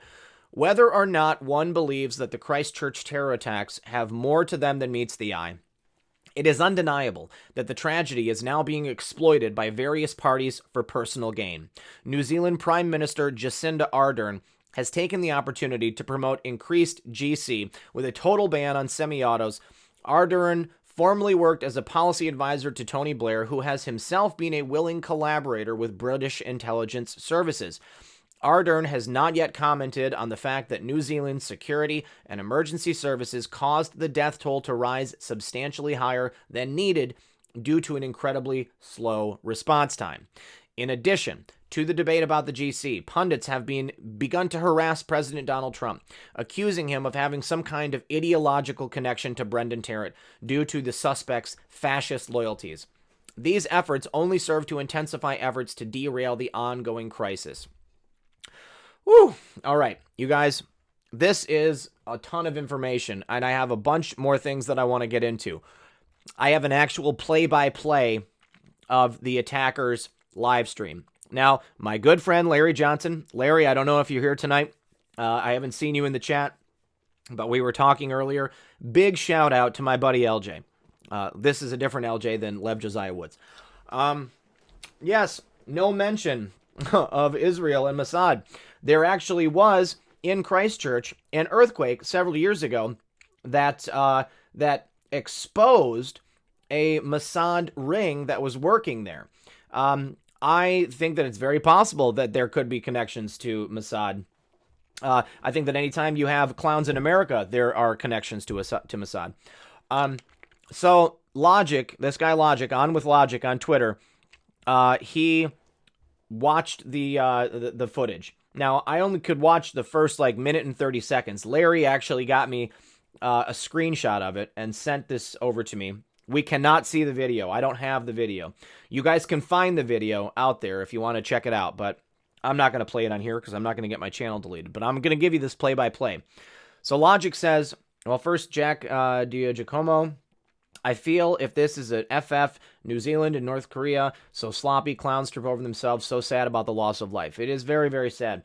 And why did he say subscribe to PewDiePie? He said subscribe to PewDiePie so that he could implicate PewDiePie and the message that people have been trying to smear him with for a long time, saying that he is some kind of fascist or, a bad person. But he's not. Is somebody at the door?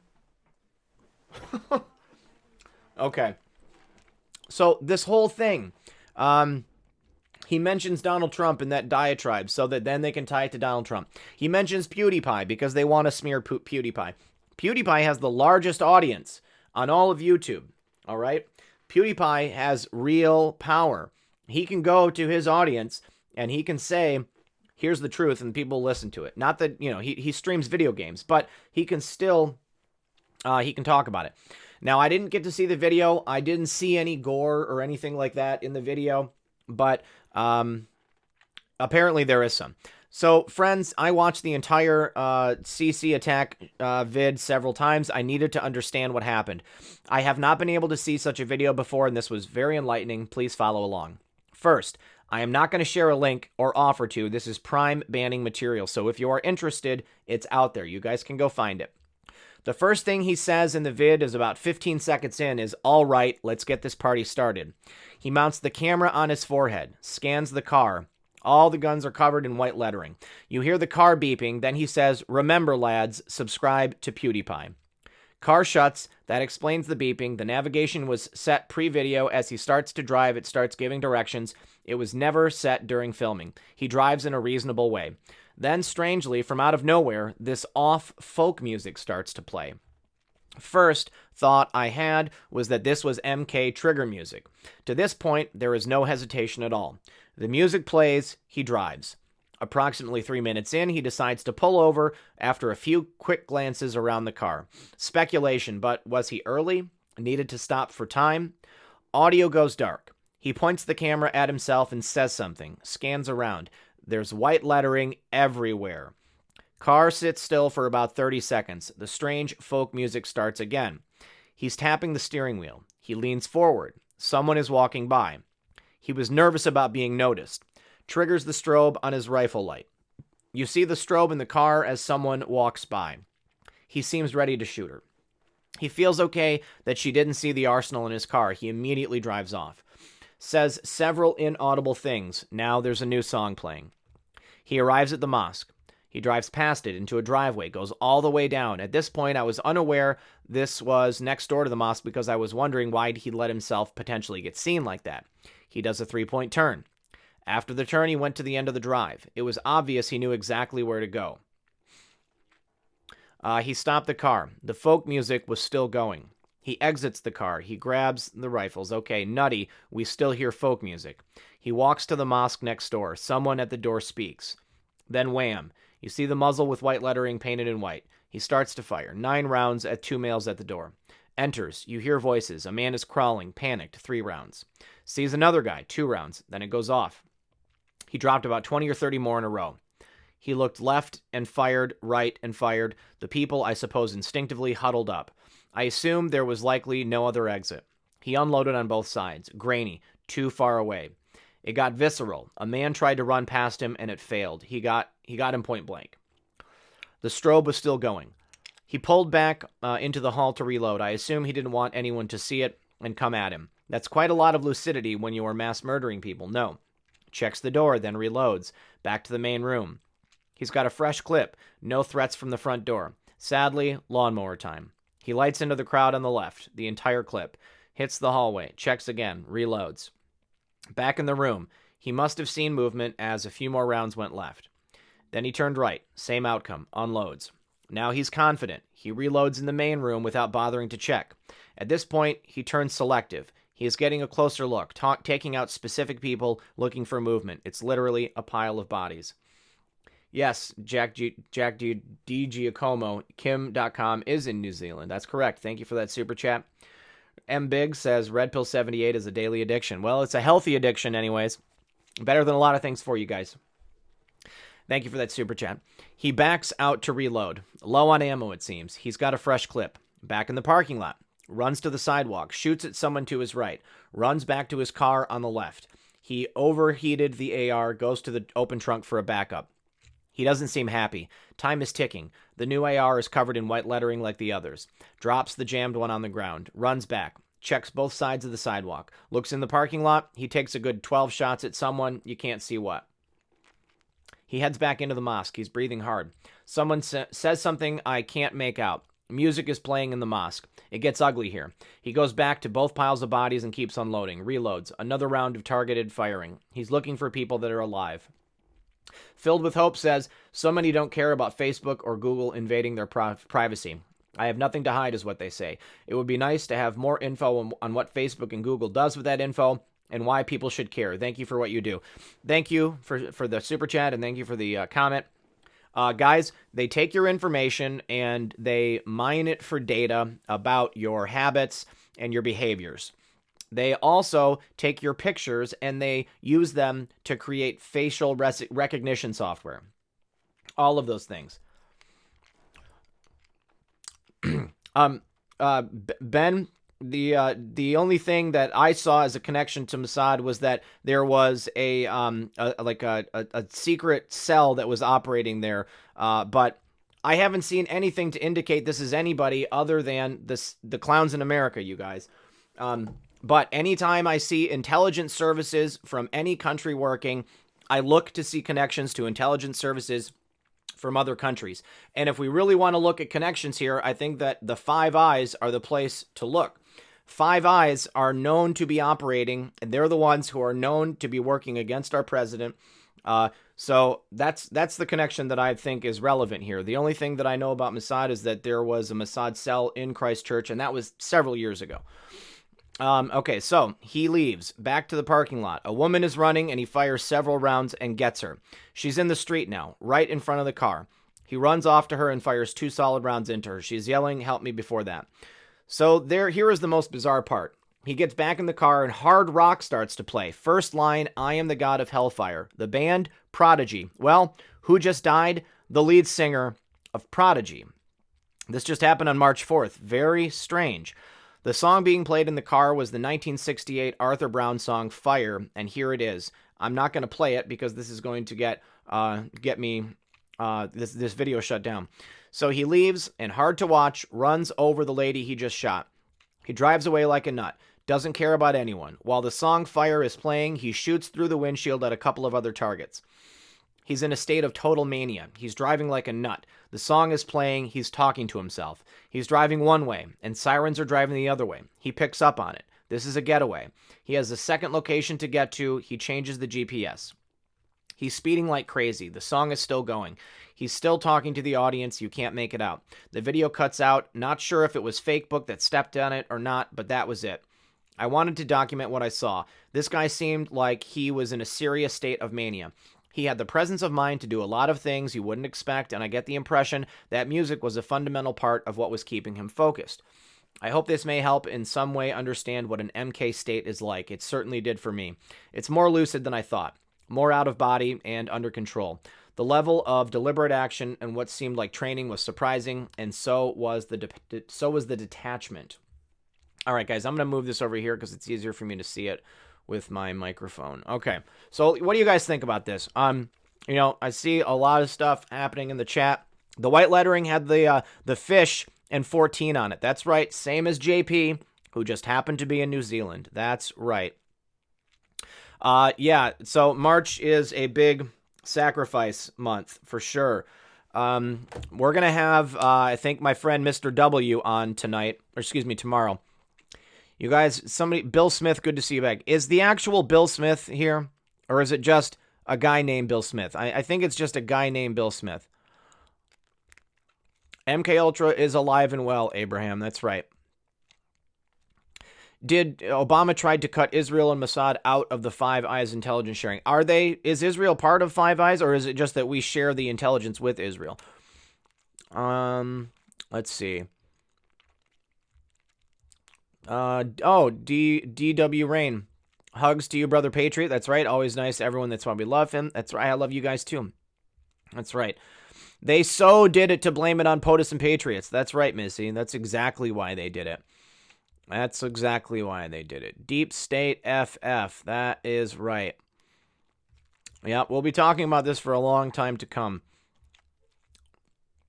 Bill Smith makes great videos. I missed Bill Smith for a long time. Bill has a whale tail for an avatar. That's right, he does. But I haven't seen him here in this chat. That's why I was asking. And I thought that it would be possible that maybe he had like a second account that he uses to go in on other people's channels to maybe take a look at. DW Rain, I am an animal lover. That's right. That's right. She grew up with beagles and chihuahuas. And I have beagles and chihuahuas. That's right. They caught him, but they also caught like several other people. Yes, it does. It happens. Ben, anytime you have somebody doing a live stream on YouTube, there's going to be somebody in the chat who tries to tie it back into Israel. And that's just inevitable. And it's unfortunate, you've got a lot of bad players that are in this world, you guys. You've probably got bad people in every single government, in every single country across the globe. And right now, what I'm focused on are the bad elements in our government. And I think that the Five Eyes are of specific note because they helped the bad elements in our government try to take down our president. Five Eyes are the 5 countries that, yes, Sharetown trolls, Israel trolls never. That's right. You guys, I'm pretty certain that it was just a guy named Bill Smith. I've seen him. Yes, Israel is not Five Eyes. That's what I thought, but we share information with them. Hold on, I need a drink of water, guys. Oh, that's great. That's really good. Five Eyes is allied with U.S. intelligence. There we go. New Zealand, Australia, Britain, Canada, and the U.S. Thank you. Steve Reeder, earthquake near New Zealand, 3:15. That was, is that the earthquake that... Now, and here's the other thing, guys. I also believe that the intelligence agencies for all the governments in the world probably have secret cells operating in everybody else's country. All right? Everybody is spying on everybody else's country all the time. All the time. So, although because of that, I just assume it. We've got intelligence agencies in every country, and they are always tracking everybody else. Okay, we're supposed to be friends with this country and that country. Well, that doesn't mean that they're not still watching us and listening and trying to get all the information that they can. It's just smart. That's what happens. That's how they do it. All right, so now we're going to take a look at some other stories about this. This guy, before he went on this rampage, he went to Pakistan and he called it incredible place filled with the most kind-hearted, hospitable people in the world. Really? Really? Really? I didn't even hear about the second one. You're Australian, and the Five Eyes is those 5 countries that share information. They allow each country to spy on people in their own country without getting in trouble for it.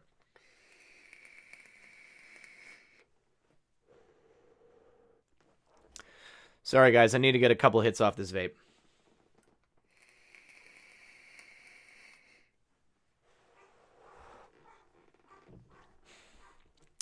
Moss appreciate. I have not heard that.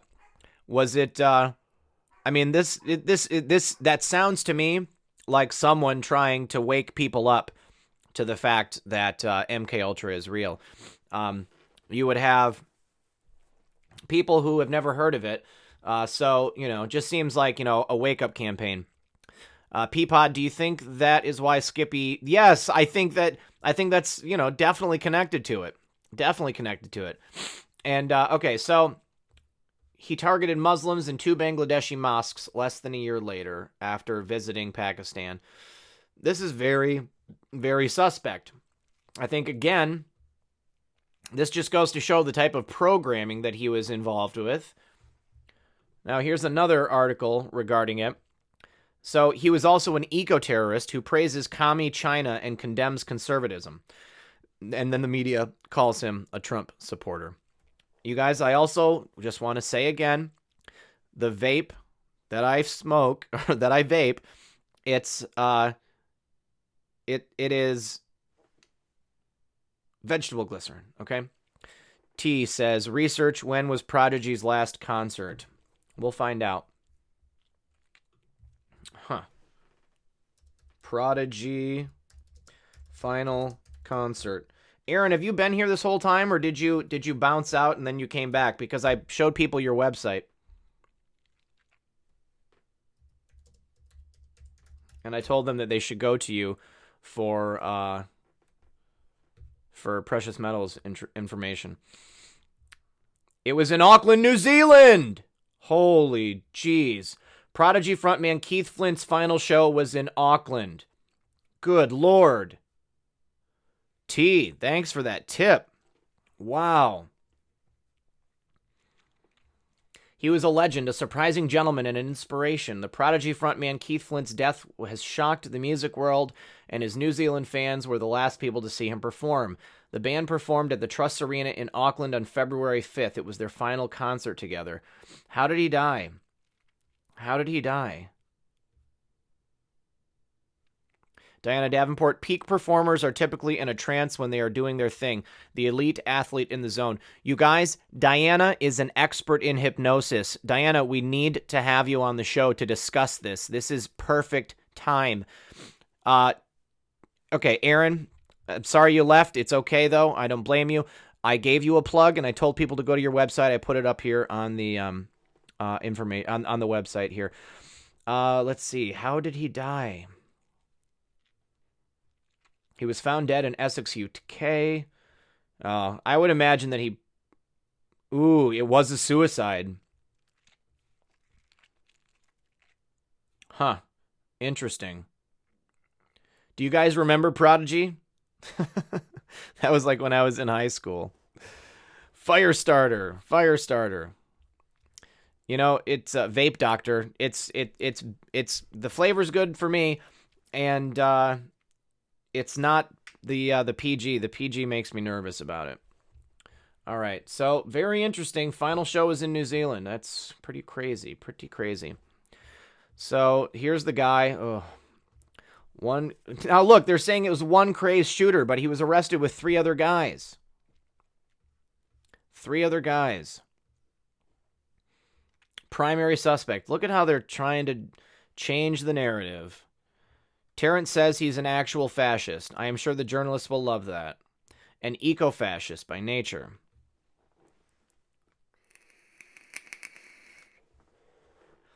Mina has to take credit, not my find. I was asking. Okay. Thank you very much. Thank you very much. Who's complaining, you guys? First Lady of the American Theater. I have given red pill money. Is that what you say to all the things you say? Now you want to start questioning me too? You are fun. I don't understand. Who's upset? Who is upset, you guys? I don't understand why anybody's upset.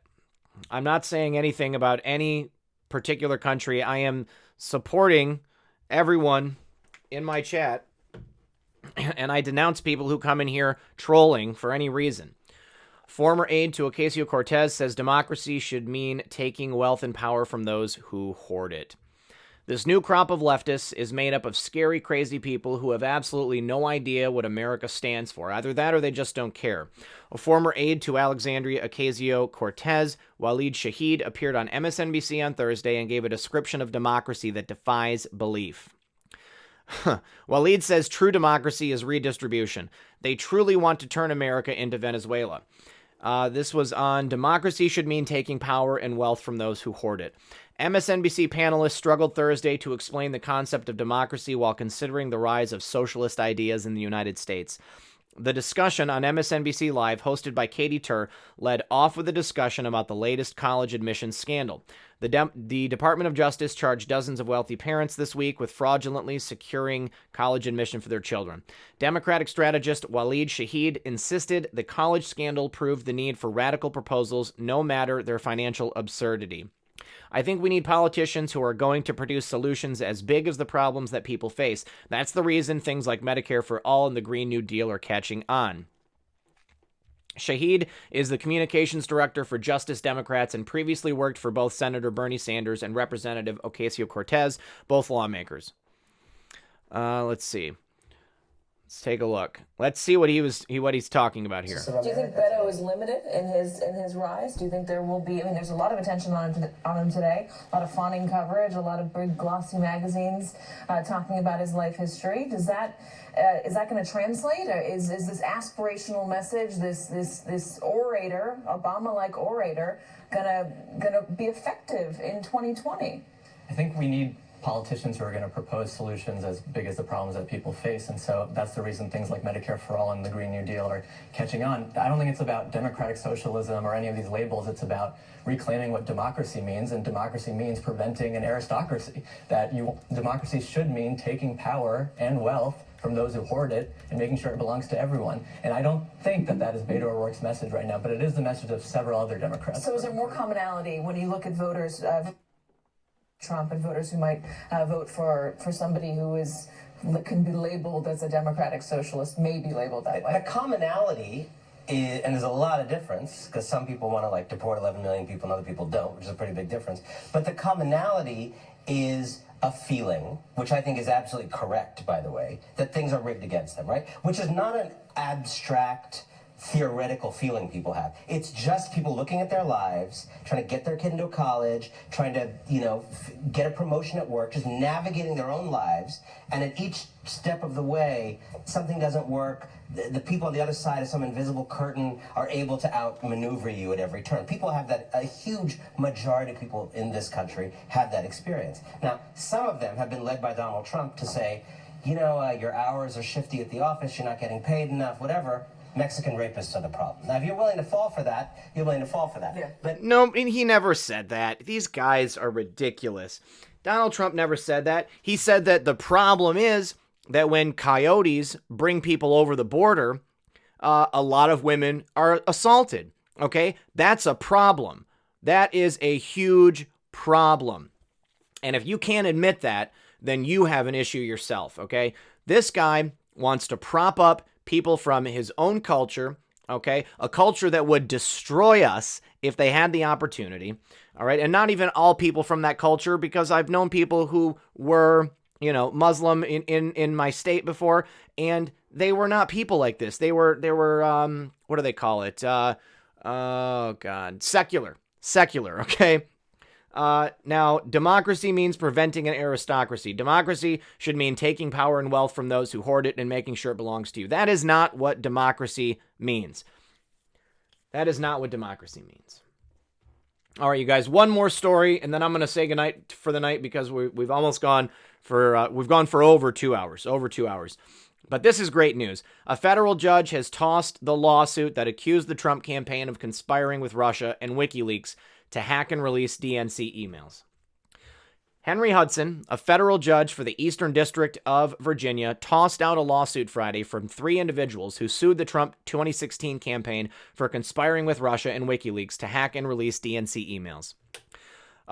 Jack says that Five Eyes are worried about declassification. Big time. I totally believe that. That is true. And then Slim Frank mentions Five Eyes in Alice Springs. That is correct. Correct. 2 of the plaintiffs, Roy Cockrum and Eric Schoenberg, were DNC donors, and the third plaintiff, Scott Kramer, was a DNC staffer who all blamed the Trump campaign for their personal information being released in the disseminated emails. Judge Henry Hudson, a George W. Bush appointee, said that even if their claims were true, they failed to state claim upon which relief could be granted, Law and Crime reported. It had been nearly 3 years since the DNC accused the Trump campaign of conspiring with Russia to hack the DNC servers and give WikiLeaks the DNC emails. Yet the FBI still has never done a forensic inspection of the servers. We have no proof the DNC servers were even hacked in 2016, and if they were hacked, by whom. Former FBI Director James Comey admitted during a January 2017 testimony that the FBI requested the DNC servers on multiple occasions, yet the DNC refused to hand out over their servers. There was no pre-dawn door bust raid to seize the servers because of Democrat privilege. The DNC conveniently hired CrowdStrike as part of their deal with the FBI to investigate the servers, and they concluded the DNC servers were hacked by Russian groups dubbed Fancy Bear and Cozy Bear, yet they offered zero concrete proof. And we're supposed to just believe notorious liar, crooked Hillary Clinton, that her campaign emails were hacked by Russia on Trump's orders. Ridiculous, you guys. All right, you guys, we have over 3,000 people in the chat. If everyone were to go and hit that like button and then share this broadcast, it would seriously help me out. Yes, Tony says that America is a constitutional republic. I do know that. I know that it's a constitutional republic, but I was saying that this guy's particular comment that democracy should mean that we should redistribute wealth, that's not a correct statement. Thank you, everybody, once again for joining me. I want to thank everyone that were my guests. We had Cvine, we had Leonard, and we had Linda. This has been a very interesting show. I think we've learned a lot of things. As always, I am Red Pill 78, the corruption detector, and this has been your Red Pill News Saturday Night Livestream. It's 11/11, everyone. Make a wish. Good luck, everyone, and God bless.